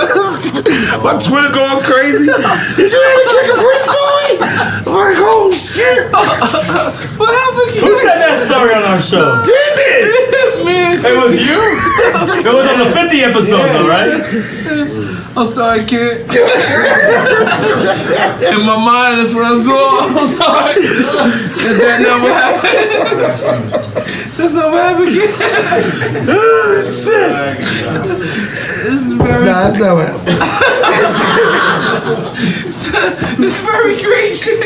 I think it's definitely happened. Nah, man. So what's the true story? Now I'm filmed.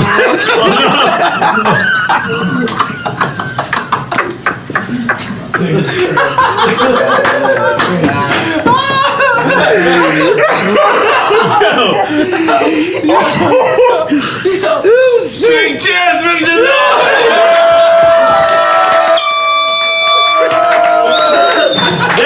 You're making it pretty again. Let me find out. He said, no, not hands in the air, legs in the air. Wow. This is a great episode.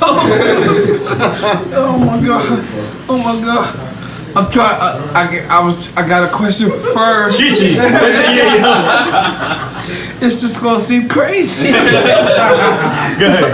Go first. Okay, man. My condolences. You want me to try to like act normal? After that?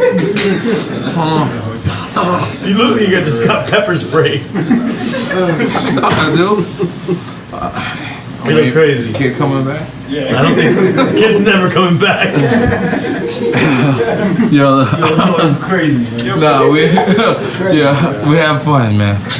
Is his father good? We have Gino hasn't come back since he left. Yo, where's Gino, man? Yeah, no. You're probably in the car with Are we doing more shots? I'm just asking that. I'm in.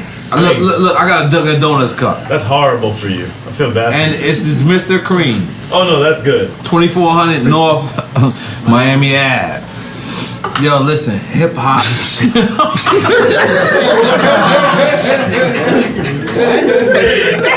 Yo, you know what's funny is that he's mad guilty. He's mad guilty.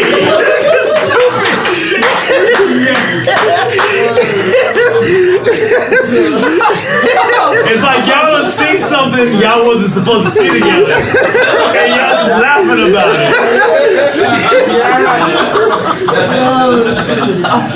Hey,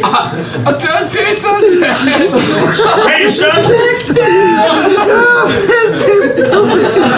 made it up, man. But it's funny. It's funny. You made it up. He made it up. You made the legs up in the air.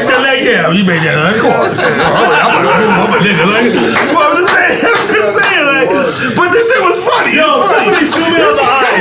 Zoom in on the eyes, man. Those are just crying like they just got the onions.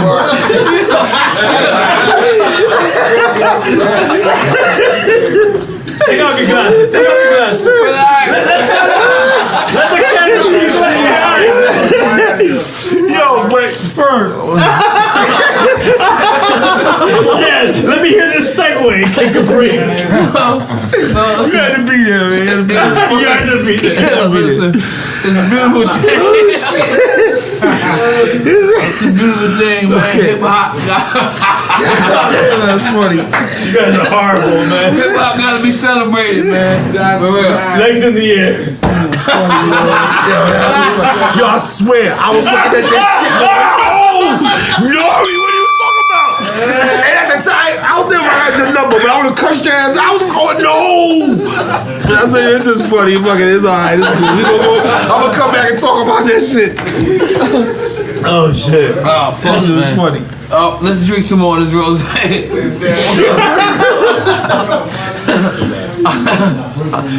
Wait, did it work? Sunny DBT. Squares. I gotta ask you to relax. You gotta relax. Tell everybody here. We did worse. Yeah, because we know you shop at the flea market. Yes, we love it. But listen. Oh man. All right, we're gonna try to get serious right now. Yo, no, where you gonna go? What you gonna say? Yeah, no. I was gonna talk to her, Ferg, about Harlem. Let's go to Harlem. Let's go to Harlem. So, right, 145th Street. Right. There was this guy named Willie, older dude. He owned the S&S Club. We talking about Willie Burgers? Yeah, he owned the S&S Club. I never met him. And he owned the Zodiac. And he owned Willie Burgers. I'm sure you heard of Willie Burgers. Of course, you know Okay, what Willie Burgers was right under the S&S Club. The S&S Club was killers, drug dealers, and big niggas. Like it was just, if you was in there, you felt like you was somebody, but really you was nobody, really. So when I was in there, I was just looking at this shit like it was like, wow, this is what goes on. But after the party was over, the whole 45th Street should be flooded. You see the biggest dudes driving the craziest cars skidding around the street. The whole street flooded out, and then they'll all go on Wednesday night. They'll leave from there, and we'll all go to the rink in New Jersey. And the rink, that used to be crazy. Leave the rink, come back to 145th Street to 8th Avenue. It was like, that was like base. Like, it was just the place to be. Like, Harlem at that time was just crazy, but there was a lot of killing going on, a lot of different shit going on with niggas getting killed in broad day. Like, buggies was like a big deal out there. You see niggas rolling up, shoot people in buggies and shit like that. But you came up in a time where there was none of that. You came in a good time, you know what I'm saying? But at that time, it was like, it was rough at that time. Al used to buy a tape for me for $500. What, a mixtape? Let me get that tape, kid. Nah, Poe, I'll give you 100. Nah, I'll give you 200. Nah, Poe, I'll give you 300. Give you 500. All right, Poe, take your goddamn tape. Yep, it was crazy at that time. Now back then, because you coming from Queens, right? Queens, you were like the first person bearing through from the Bronx, Harlem, Uptown, the Uptown area, bringing to here. Then it was the bounce master, DJ Doo-Wop. Yeah, I had beef. What happened? I wasn't from Queens. No, I'm saying, I'm telling you, I'm coming from you come from Queens. And what happened with me and Doo-Wop was, well, Wop was somebody I was going to school with. And I didn't know he was Wop. Yeah, both from the Bronx. We used to go, we used to be in to see each other in the morning, all that, Puff, all that in the morning. So what happened was, one day this kid, I'm rocking with the tape, shit popping, everything's going good. And this right when I was about to stop, because what happened was I got signed to Columbia, and the Warner Brothers, and Starlight, the A&R, she showed me a bunch of magazines that said Kid Capri, the only DJ in the world to sell make millions of dollars off of street mixtapes. And I knew that wasn't true. I knew people were selling my tapes. They were buying houses and cars off my joints from selling them, but I wasn't making that bread. I was making what I was making. So that's when I decided to say, you know what? I'm gonna leave as the Michael Jordan and shit and go and take my career a different way. Right when I decided to do that, some kid that I ain't seen in years rolled up on me with a little bit of a tape, said, yo, this kid named Doo-Wop about to come at you. And he gave a little bit to me on the tape. So he played it for me. So I'm like, oh shit, what the fuck is this? And what was it saying on the tape? Some shit. It was whatever it was. It was some shit, but it was disrespectful. Right? Again, I didn't know it was WAP. So right away, I made the beat in them little 4-track, Earth, Wind & Fire joint, chopped it up, wrote the rhyme right there, had the joint out the next day. Before he even got a chance to put his joint out, I had my shit out. So that was the last joint I put out, and that shit was monumental. So now he came out with like 50 joints after. Well, I ain't gonna call it 50, but he came out with a lot of joints after, and that was my only joint. And that was the beginning of the me and WAP beef. Where it got disrespectful is when WAP had said something about my moms and my girl. And that's when we had a show. I had a show in Virginia. He had a show in Virginia. And I took my tour bus down there, did my show, and I waited for him to have his show the next day. And I went to his show. And I put him out the booth and let's go around the corner, me and you, we leave our people here and we do what we do. And it didn't work out like that. And I know it wasn't gonna be nothing, so later on he apologized for what he said. And that's all I really wanted. It was no problem. Later on, me and WAP made records together. We made 2 or 3 joints together where we worked. And right now, to this day, me and him is cool. At the time, it was a little tense, and we was gonna get it on, but later on, we seen that it really wasn't nothing. It was kind of monumental for us because it brought a certain bar to the DJ, to the rap DJ. You remember, I got bars too. I can get on the mic and I do my thing. I do what I do. So that's what it was. It just brought that level, and then it brought dudes like Tony Touch out and dudes that could rhyme and produce and DJ and all that shit. And just it shows that you just not stuck in one spot. You know what I'm saying? So. Shout out to WAP. WAP is a talented dude. Like I thought I was gonna take a L, but really nobody took an L. It was just a monumental thing that happened in the mixtape game. You know what I'm saying? But it was gonna turn nasty because of that, but it never really did. So it was all great. And I talked to WAP today. It's all good. Let's make some love. I'm ready to know it. So now, Ferg, Rocky's popping off. You doing your thing. You sit back. Now, what is your plans when you saying my first record pops off? What am I gonna do? What was your plans from the original beginning? Go and never stop. Yeah, go and never stop. Never take my foot off the gas. Cause I always knew that I had a bunch of people I had to put on as well. Like me, Rocky, 12E, Addy, like the whole ASAP mob is the mob, but I got family outside of the mob as well. You know what I'm saying? So break that down.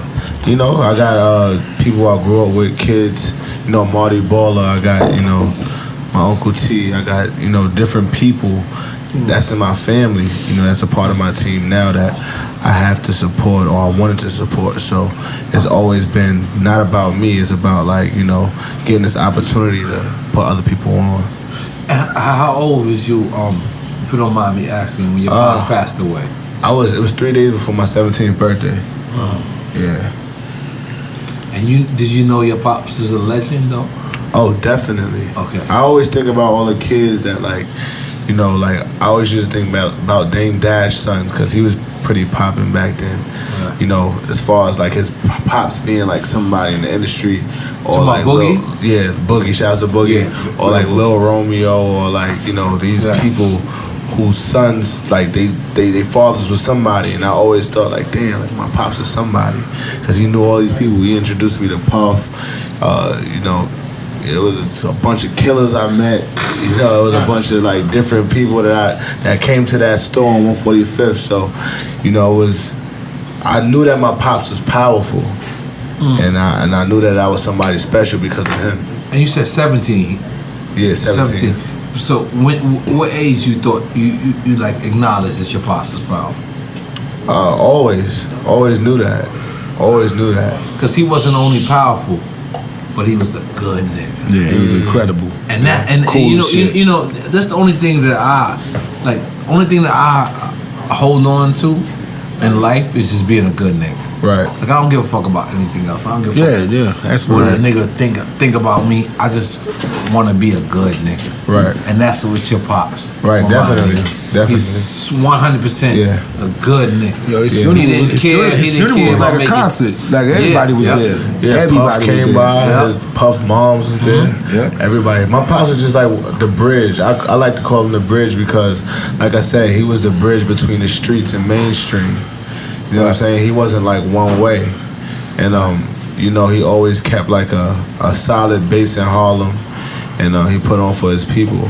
And I got a chance to meet all types of people from all walks of life, from like the superstars to the hood regular dudes, niggas, to like the hood dudes that ran things in the hood.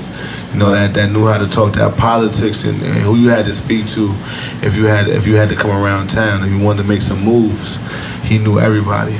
So when this rap thing first came to you, was that something you discussed with your pops or nah? I was always shy about music with my pops because I was never. I feel that way. I was never the music person, and he knew all the giants. Like, you know, he introduced me to Puff, and you know, what is my little raps gonna do for him? You understand? So, like, you know, when it came to rap music, I was battling in my hood.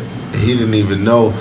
You know, I was doing music or writing rhymes because I was also designing clothes and drawing at the same time. I was doing what he was doing. So it's just like, you know, my raps I just kind of kept to myself and my friends. So, as a person who, and I apologize for getting a little deep, but as a person who I lost my father during the highlight of my career. Wow. My father died July 3rd, 1998. The best year of my life is 1998. Wow. Sorry to hear that. So, as a person, and my father used to look at me like this. I swear to God. I'd be like, yo, I used to tell my pops, you know I'm rapping. My father'd be like, yeah, I'm rapping.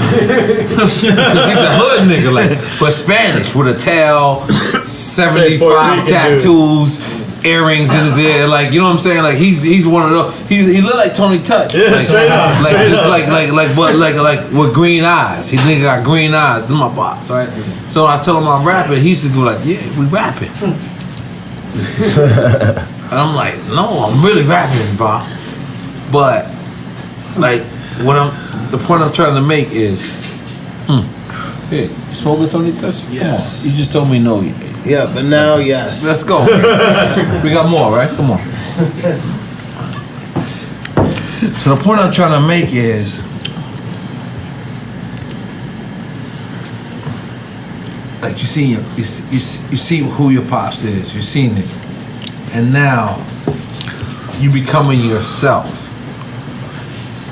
Are you feeling like you have to fulfill his legacy, or are you feeling like you can keep it going yourself? I definitely gotta.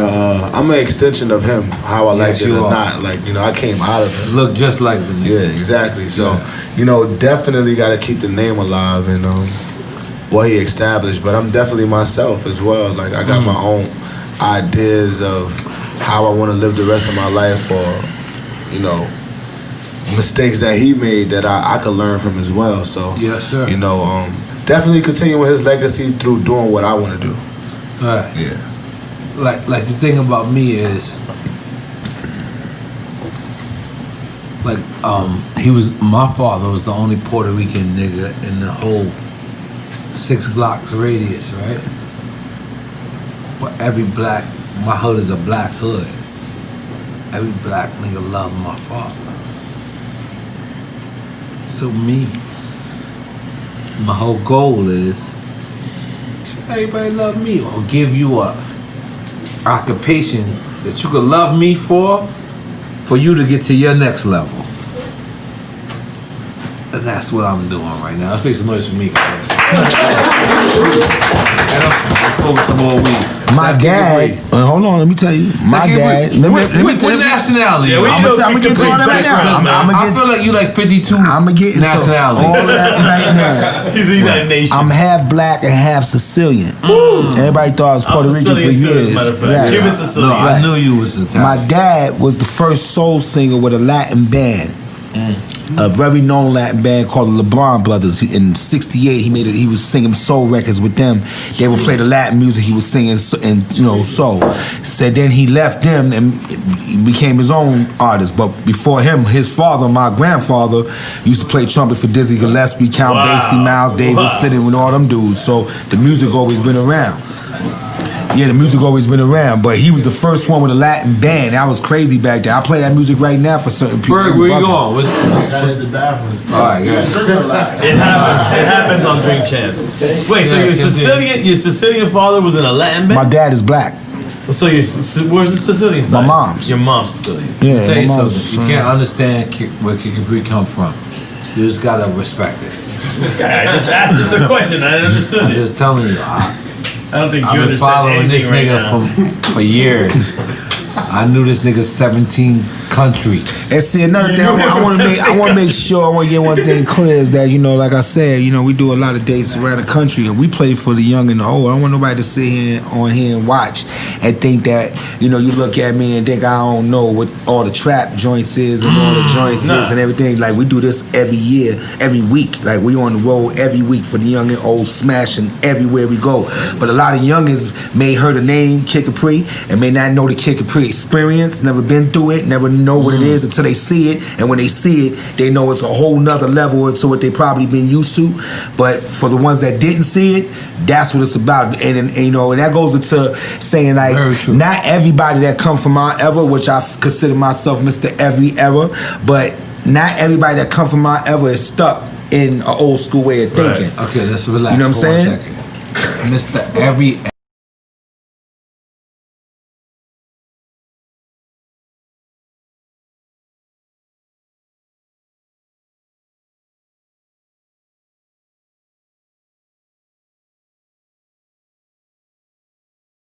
that a lot of dudes that come from eras back then, they get stuck in the old school way of thinking, and what happens is they don't understand what the 17-year-old or the 18-year-old was doing, but you were 17 and 18-year-olds at one time and your parents was questioning you.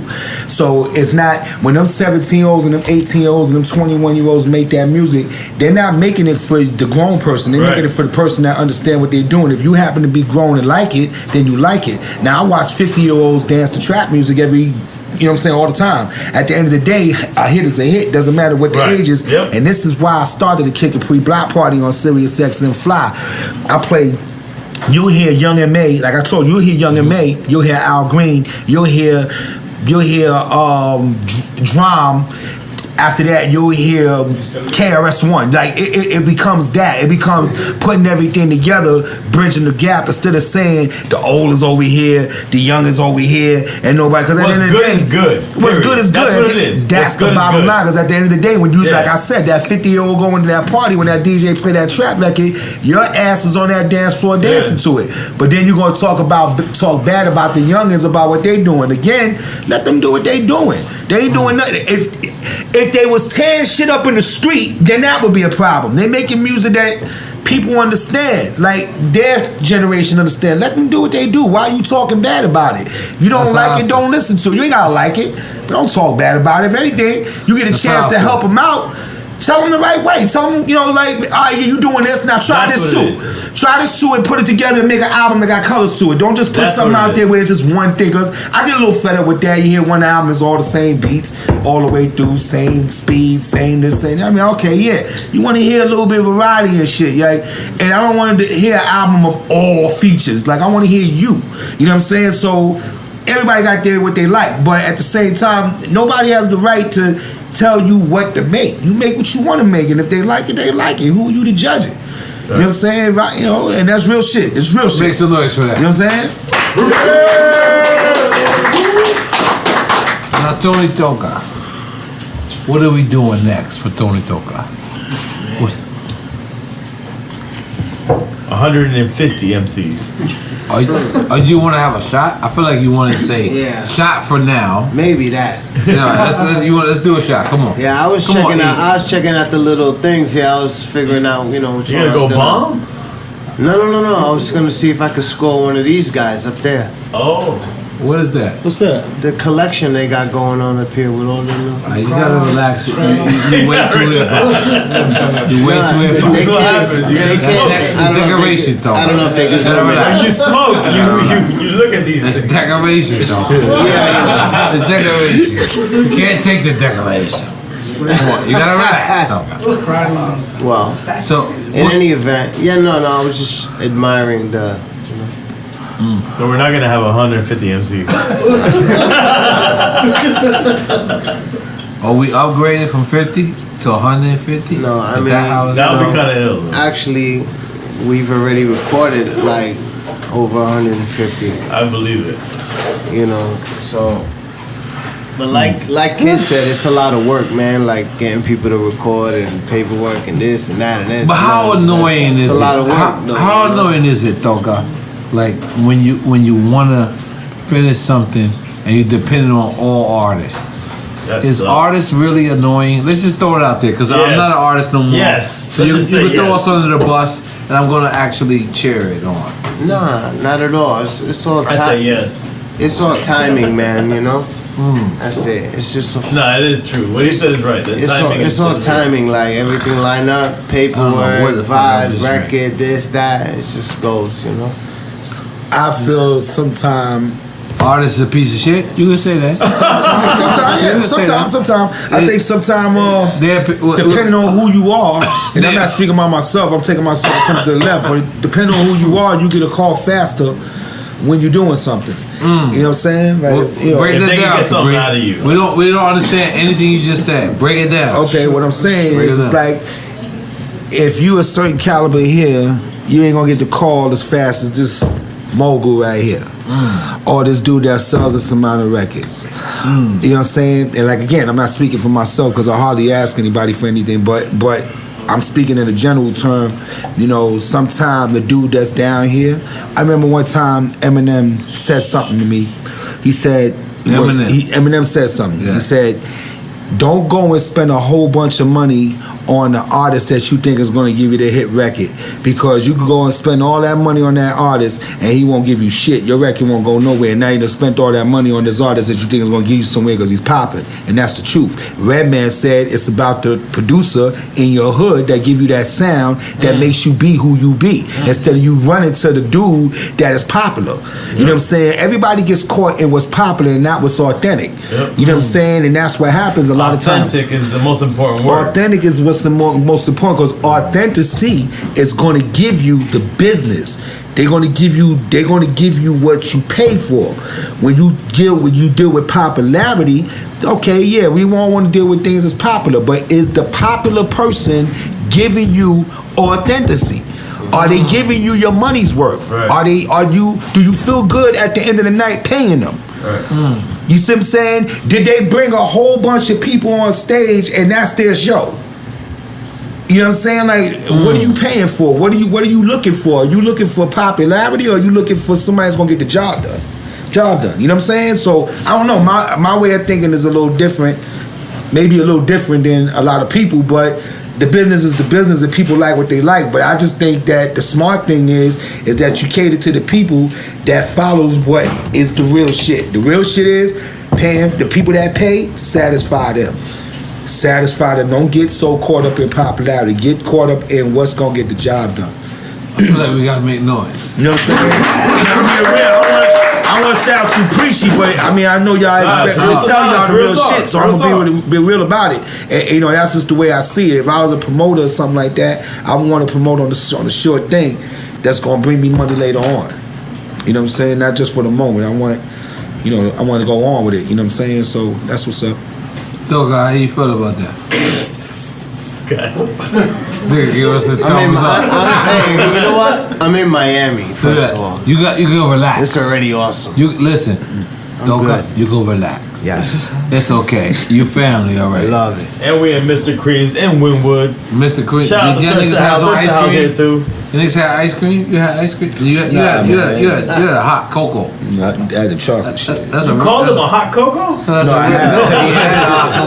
and y'all both. That's how you knew y'all old niggas. Y'all both had hot chocolate.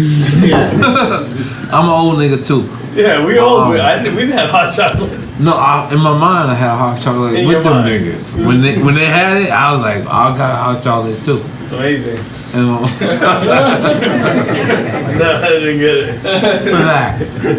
Okay, who's the guy who was Ferg is not coming back. Ferg's not coming back. Let's relax. We gotta relax. Relax. Ferg's coming back? He's right there. What is he doing? He's having a shot? Oh. Just relaxing. Relaxing. What is he? He's back. Ice cream. You got ice cream? I want ice cream too. Oye, ¿cuántos minutos, brother? Yo, can I get the non, what's that shit How many? called? You don't see non-dairy. Non-dairy ice cream? Una hora. 105 minutes, bro. Come on. I got it. So, kid, Yeah.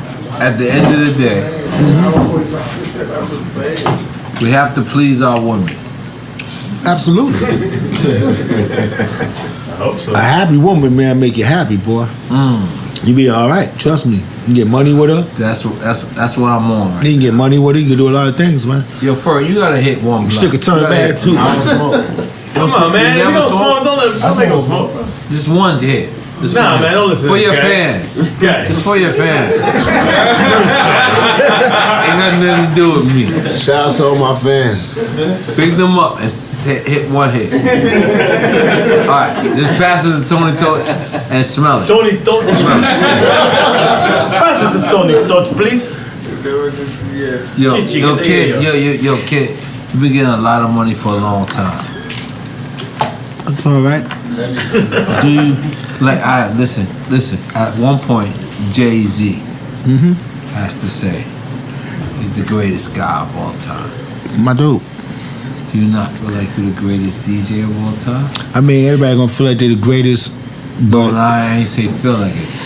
I tell you what I've done to earn the name the world's greatest DJ, which I didn't give myself, but what I've done, I think pretty great, because I was the one that set the bar to let DJs become a business now.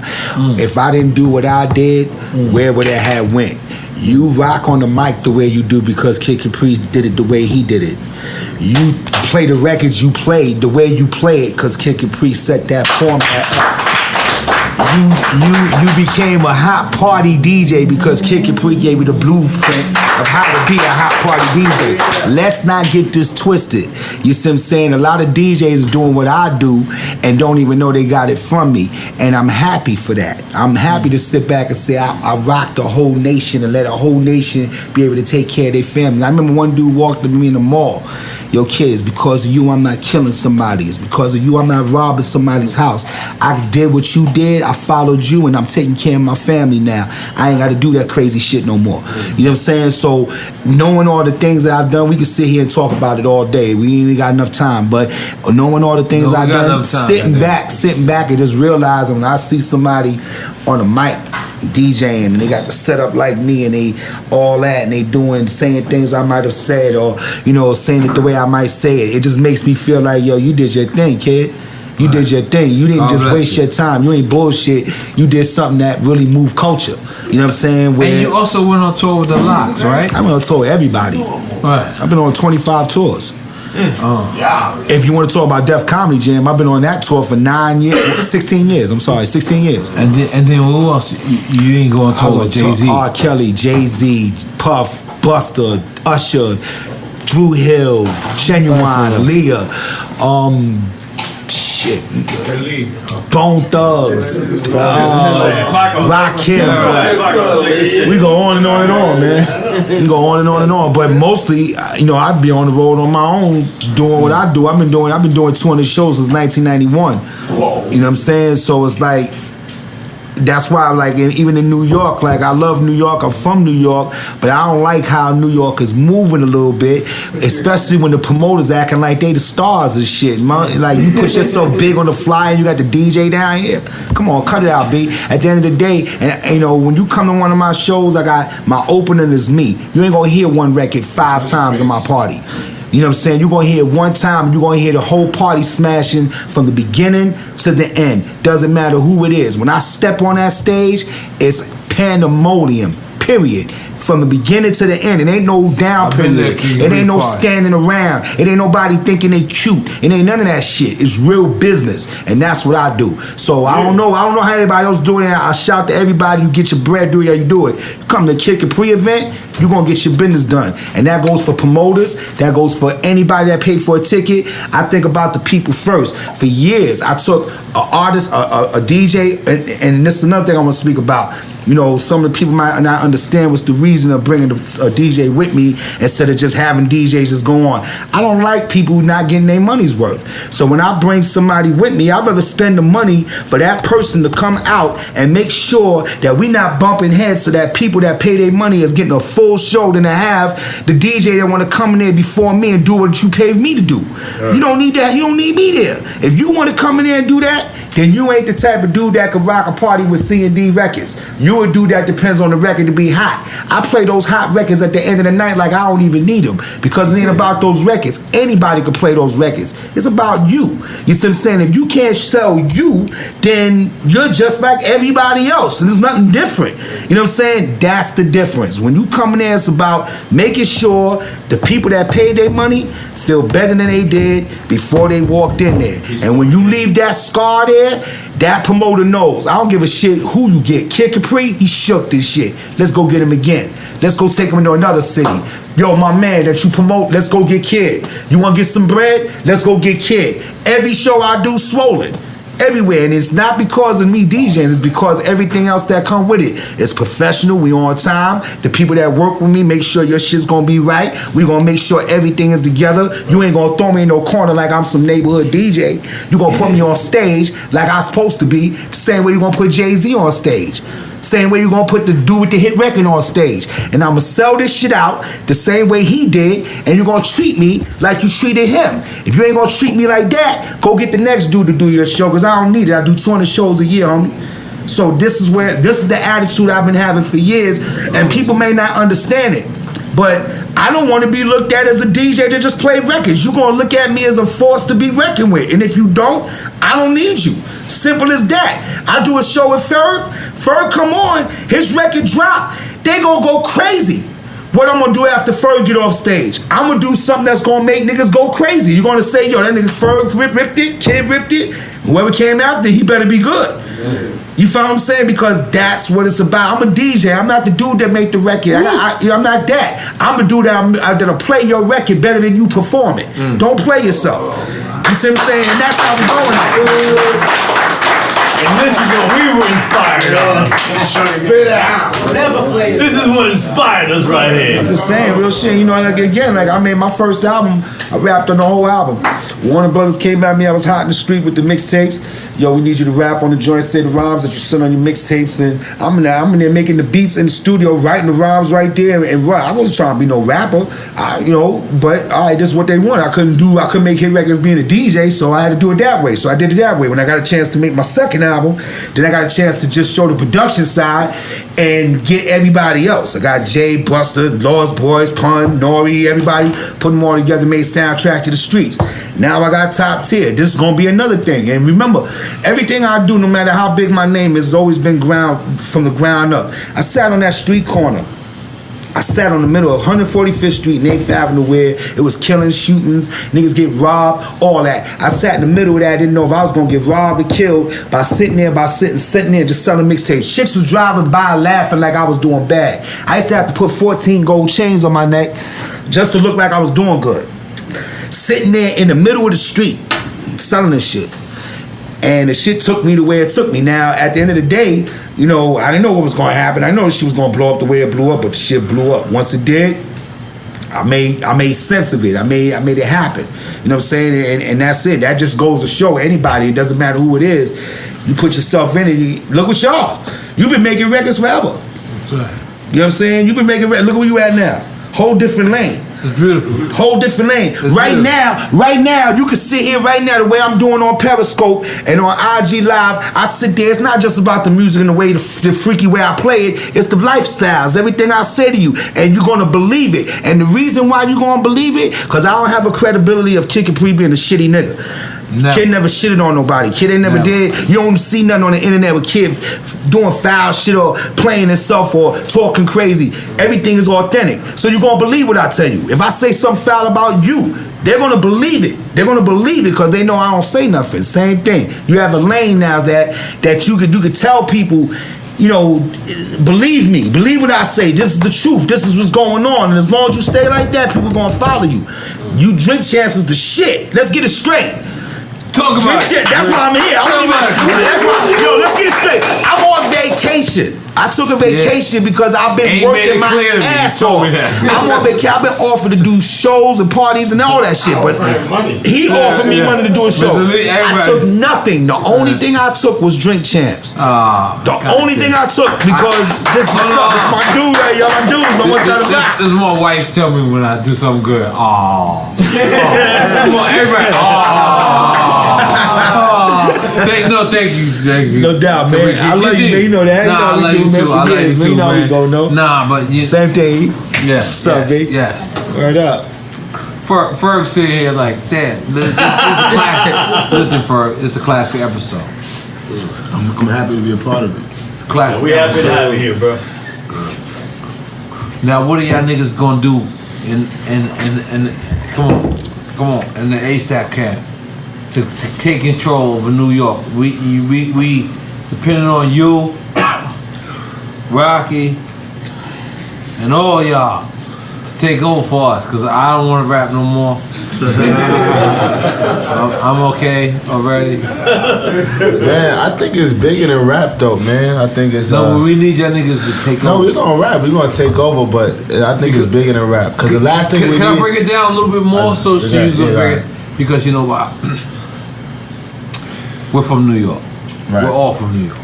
All of us. No, I'm from Miami. No, you from New York. I'm from Miami. You and me, motherfucker. I'm Miami, motherfucker. In your fucking mind, you from New York. I'm from Miami. Born in LA. Miami, motherfucker. All right. But don't put me in New York right niggas, now. Right? We need y'all to step up. Right? Some people look at y'all sound, some people look at the movement and they say, it's different. I'm not one of those guys. I'm one of those guys that I think different is good. That's what I think. Absolutely. I think different open up more doors. Absolutely. Now the torch is really in you guys' hands. Right. Like, I mean, for real. Right. Like, I mean, it doesn't matter how many records Fat Joe will make, Busta Rhymes will make, N.O.R.E. will make, Ja Rule will make, DMX will make, 50 Cent will make. Right now, y'all the new generation. Right. It's actually really in your hands. Right. I'm gonna slide a beat to them. Yeah. We know what kids something do. heavy too. Can't wait. Something heavy. But no, we just gonna keep being us and continue to innovate and push culture forward. Right. I think you know, I don't like to talk about myself or what we do as far as a group, but I think that like we did a lot for the youth, the underground internet scene that was trying to break through, and you know, Harlem didn't have, or New York didn't have a voice in a long time. So, you know, we don't only just speak for New York, we speak for the culture, period. The culture. Now for New York, I have like a whole crazy love about New York. Like, you know what I'm saying? Like, I love Harlem to death. I love Brooklyn. I love Queens, the Bronx, Staten Island, Long Island. So it's just like, most of my videos are shot in New York.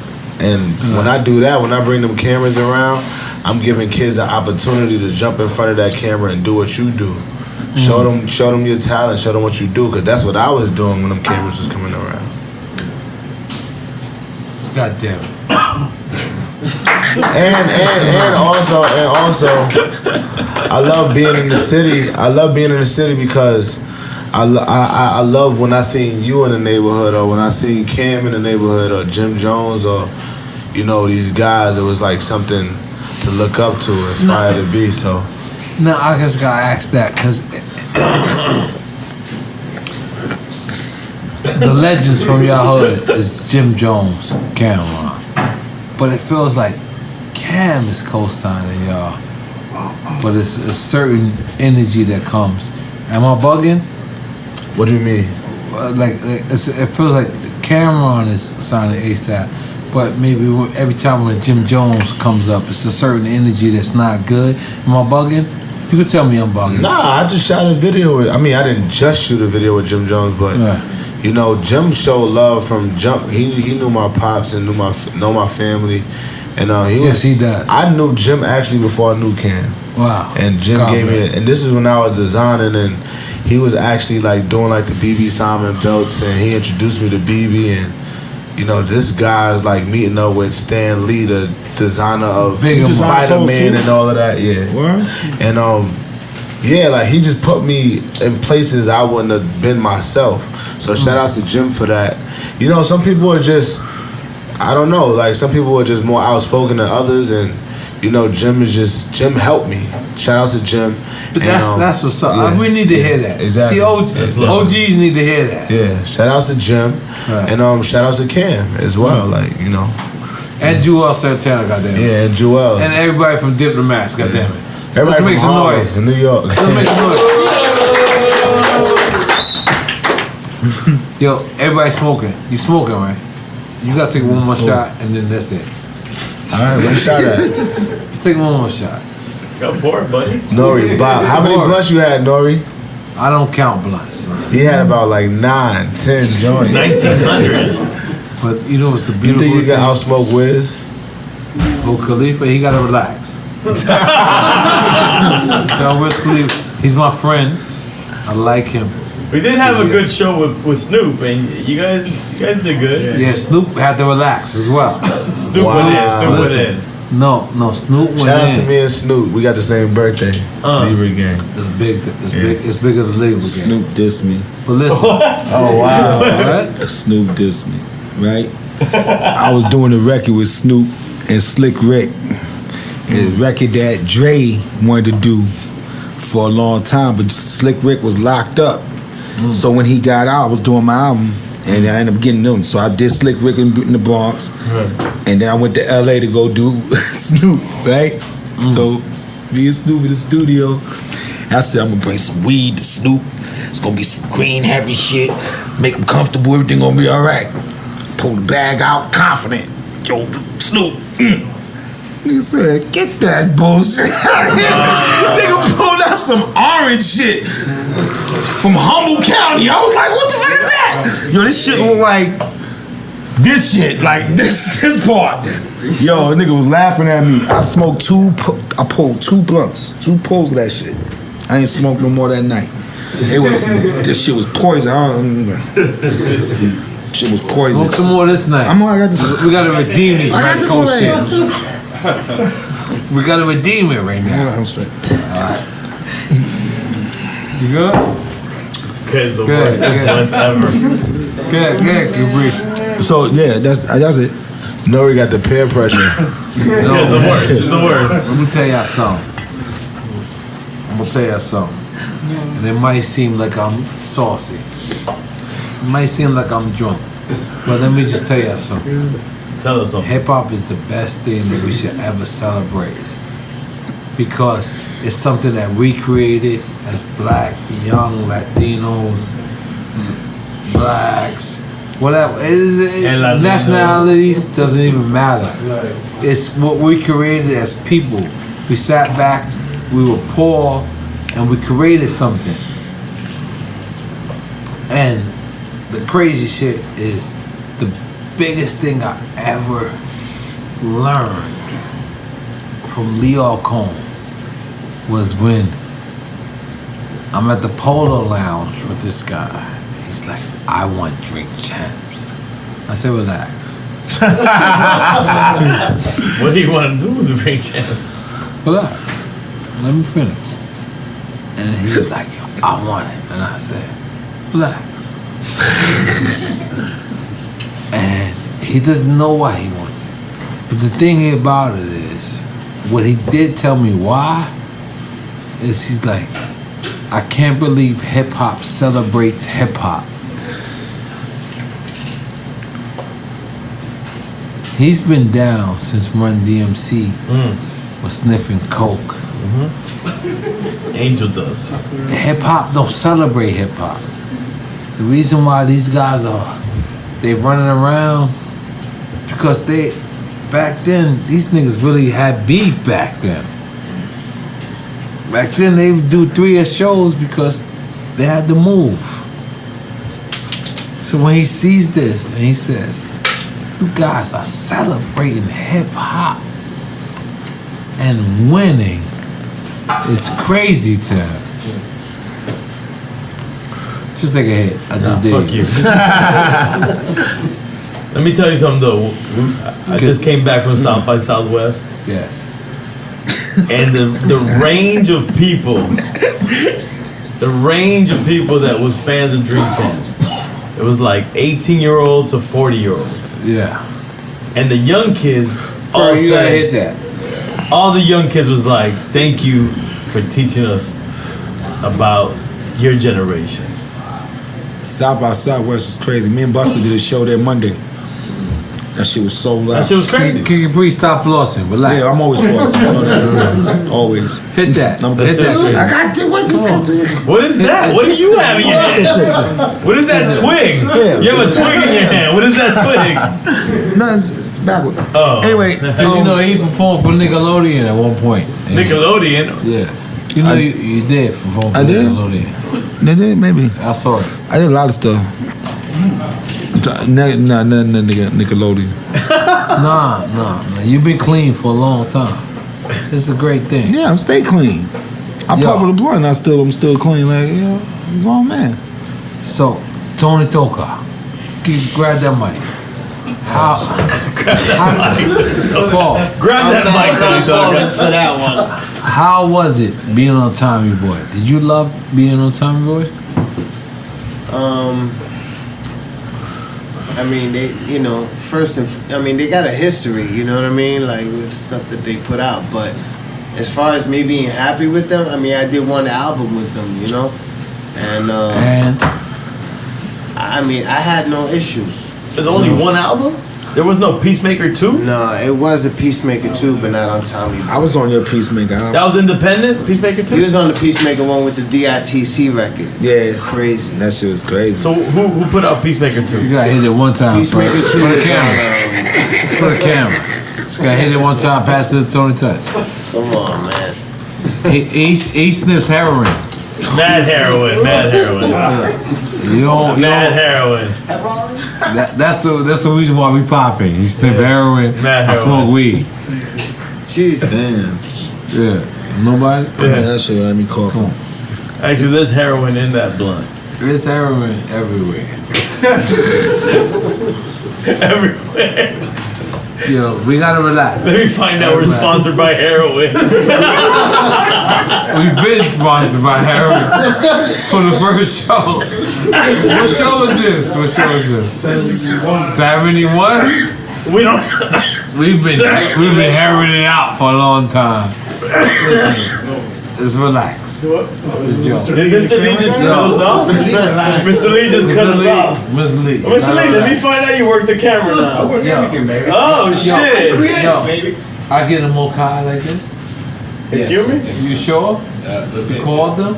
What the fuck are you guys talking about, bro? He's gonna give you new shorts? Look. Calm down. Put your leg down, buddy. Put your leg down, buddy. Niggas don't got that. Hey, buddy, put your leg down, buddy. That's a different type of polo. Niggas don't got that. You gotta relax. You gotta relax.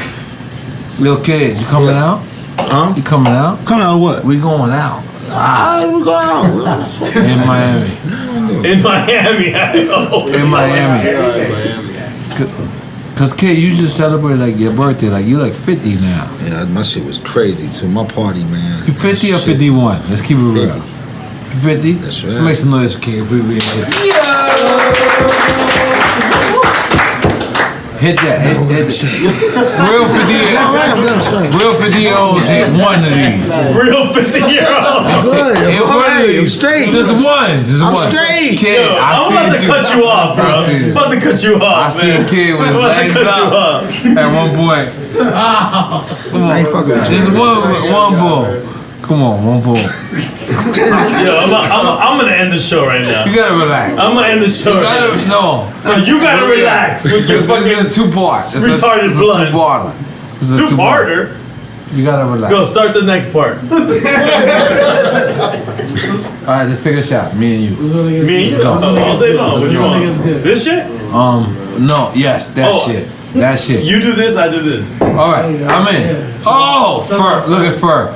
Ferg, what do you want? I gave you a cup. You want Ciroc? No, that was for you. Oh, okay. That was retarded. Wait, okay. I felt like you was getting. I thought you was jamming with us. You're not jamming with us? I was jamming for a long time.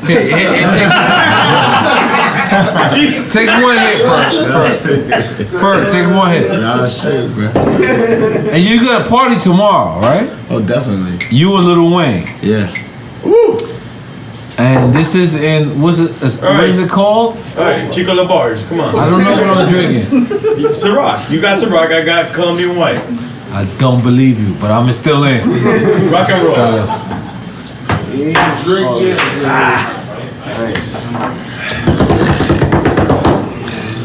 Yo, I ain't gonna lie. There's no two parts of this. Keep it 100%. I had to pee for like 2 hours. So rock and roll.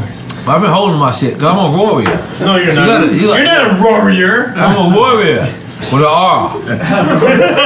Warrior. That's how you know. Here, just take a shot. Take a shot. No, I'm playing. Just take a shot. But kid, keep it real. You the first nigga that ever showed me a porno flick in my life. That sounds mad crazy. Home video. This is way before Ray J, Kardashians, R. Kelly. It was just Kid Capri. Just Kid Capri. Before Ray J, I don't like Kid Capri. I don't like it. You gotta What do you relax. mean you don't like it? You gotta relax. Cállate. Mugging by a big bomb. But yo, thank you. Yeah, thank you. Sorry for this is a slow train crash right now. Sorry about this, guys. No, kid told me, he said, you gotta relax. He told you that, huh? He told me, he said, yo nigga, you gotta relax. I think he was talking to you in the future to now. You gotta relax. That's very true. Yes. He told me that then. And he said, and now in 2017, relax. Now I gotta relax. Relax. I'm just relaxed. For no reason, kid. I'm just relaxed. Cheers. You gotta relax. Cheers with your blunt or whatever the fuck heroin you got. Yo, let's cheers to people waving their feet. One feet? Relax. What language did you just speak? One I feet? said the people waving that feet. The match Waving right. that feet? The Like match the feet right. up in the air? Relax. The match right. They waved it. Yo, you talking mad business. It's I'm not going. cool. I'm going crazy. It's not cool, buddy. You gotta relax. Not cool. Alright, I'm sorry. Got my But thing. it's still a win for us. It's a win. That's win. It's a win. That's win. I don't know what you're drinking. What is that? Bacardi, you want some Bacardi? Here. You gotta relax. You gotta relax. Kid, you want a shot of Bacardi? No. Come on, Tony. Toga. Done. Tell them people where you can catch you at every night. Tell them people. Come on. Shea 45, Tony Toga, sell us. What? Well, yeah, talk to them. Come on, Toga. Talk on Tuesdays. Shit, man. That's right. Talk out Tuesdays, New York City. Shade 45. That's right. That's the radio show, and then we got the party on Tuesday nights, which you know Capri's been involved and played at our party a few times. You know what I'm saying? And you know, like it's a family affair. You know what I'm saying? Talk out Tuesdays. Right now it's at Club Cielo. The radio show is on Sirius XM, Shade 45, bada bing, 12 years. Everybody, you know, all of us You know, that's our always home. support all of us. That's our That's home. my you know, nigga. so Tony Touch. Talk at Tuesdays. Go ahead. Ferg, talk to them people, please. Hey man, y'all can follow me on Instagram. Wait, hold on. Twitter, Before all we that. keep going, I need to know what kind of sweatsuit is that. Oh, Sergio Cicchini. That sounds expensive. But it's You gotta relax. Hold on. Well, I gotta relax because it sounds expensive. No. You gotta relax to relax me. Counter relax. That's not a bad game. My bad. I don't want to relax. Whoa! You want? Oh, so he can relax all the time? Hey! Good, bro. Yeah, so go shit Sergio Cicchini sweatsuit, and you can find me on Twitter, Instagram, ASAP Ferg, ASAPFERG. And I got a album coming out, Still Striving. Should be out pretty soon, and it should be out ASAP. Put it like that. ASAP. No pun intended. Right. No, all pun intended. Make some noise, goddamn. Now, kid, What's happening? you gotta tell these people. You gotta eat these bitches' asses. Come on, kid, throw it out there. Anyway, man. Is eating ass good? Come on, keep it real.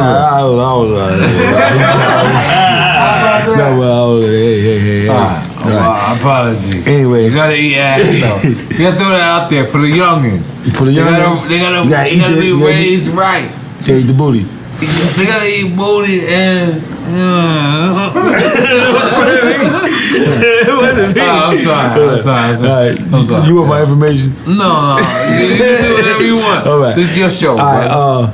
First of all, Block Party Live mixtape on Periscope and the IG Live. That's Wednesday, 8:00 Eastern Time. That shit rings off, and that I had so many women watching that. Made me create a show called No Panties Sundays for the ladies. Periscope. And yeah, I play a lot of cool out slow music. I be having little flowers and shit. It be fly, man. I be having little black bottles and all that right there. And it got so popular that my man Ron Mills from Sirius XM and Dion for Sirius XM Fly asked me to come and do my thing because I didn't want to go on the radio and be told what to do. You know, that's why I ain't been on the radio. You know, I come and do my little guest appearances on whatever station, but I didn't want to be locked in those stations because I didn't want nobody to tell me how radio should go. So I started a show on Sirius XM because they came to me and said, "Kid, you know what you're doing. This is gonna make it happen." So I got a 6-hour show where I'll be a personality from 4 to 8, and then from 8 o'clock to 10 o'clock, I play that shit. And what I do is I put new and old together, and I make it so fly. Y'all gotta listen to it. Trust what I'm telling y'all. If y'all ain't got the app, go get the app. I believe you, Yeah, kid. it's real shit. Keep going, kid. Real shit. And not only that, I just finished an album called Top Tier. You know what I'm saying? Keep going, kid. Took all the battle rappers and made them put something together, made something hot, produced the whole album for them. And also, you can see me in your show, in your city, doing my thing and smashing it down. So if you ever hear me coming to your city, keep going, kid. You know what I'm saying? Come see the kid do what I do. That's it. Kid Capri, hold on. Kid Capri 101 on the Twitter and Instagram, and the real Kid Capri on Facebook. Holla at your boy. Let me say an outro real quick. As a young, well, I'm not young now, but when I was a young Miami DJ, aspiring DJ, the blueprint was right here. Kid Capri was inspiring. And as a mixtape DJ, Tony Touch was the blueprint. So I just want to say thank you, brothers, for everything, man. No.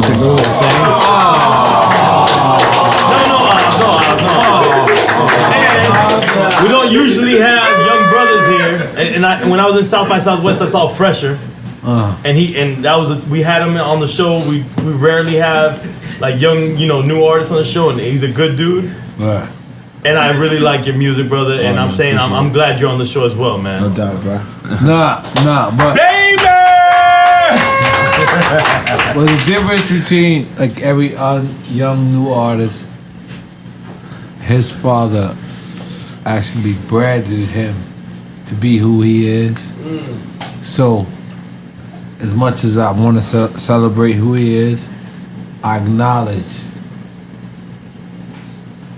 who the upbringing was before him. Right. So I knew he was supposed to be who he was supposed to be. I know that's kind of like cocky in like a certain way, but it's also like It's supposed to be what it's supposed to be. Like, it is what it is. Like it is what it is. Yeah. How about that? You gotta relax. You gotta relax. Come over here. This nigga told me his sneakers was $300. You gotta relax. You just We went to the Jordan spot. there. Yo, listen, we went to the Jordan spot. Exclusive shit. They had them on the rack. No, they did not have them on the rack. They had them on the rack. See the rack? You think about the flea market. I'm gonna take them It's off. not the flea market. They always have it on the rack on the flea market. See, you don't understand. In Miami, there's a flea market. Well, no, there's plenty of flea markets. And that's what he thinks is a flea market. Yeah, he goes to. wasn't at What the flea flea, market you bro. go to? USA? I don't want to go fleas. You gotta. He gotta relax. Tell him he gotta relax. Why all Haitian people gotta go to a flea market? No, I think he goes to the homestead joint. He gotta relax. Just, You were just at the joint. Capri, can you tell him he gotta relax, please? Hey. Just say you gotta relax. Just say relax. He got- Just say relax. Gotta That's it. relax. You gotta relax. You gotta relax. Yo, Ferg, can you tell him he gotta relax? Relax. You gotta relax. Doga. Tranquilo.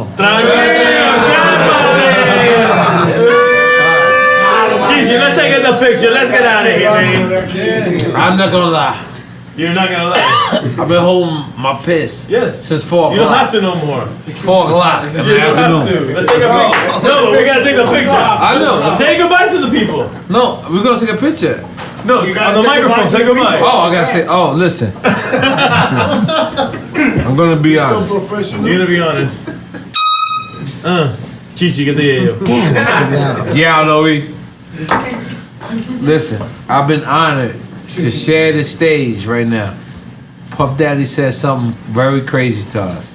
He said he wants to go from being on the stage to being the stage. And Drink Champs, we have to take that same responsibility, meaning that we saying we have been on the stage, but now we are the stage.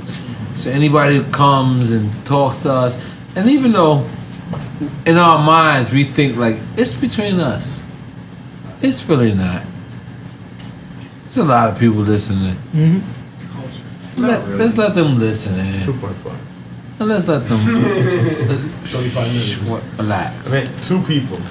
2.5 people point their friends. Yes. And this is what we should be doing. We should be just hanging out. Because this is what hip hop is. We have to keep hip hop alive.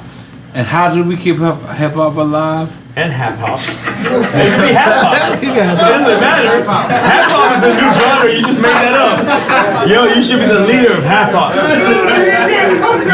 Let's start a new rap group. I mean, hip hop group. Sorry, not rap group. It's hip I hop. apologize. Hip hop is happening right now. It is fine. At least I got an excuse for him. Yo, You gotta relax. I don't even know what you're saying. But the point I'm trying to make is In hip hop. let's have fucking fun. Absolutely.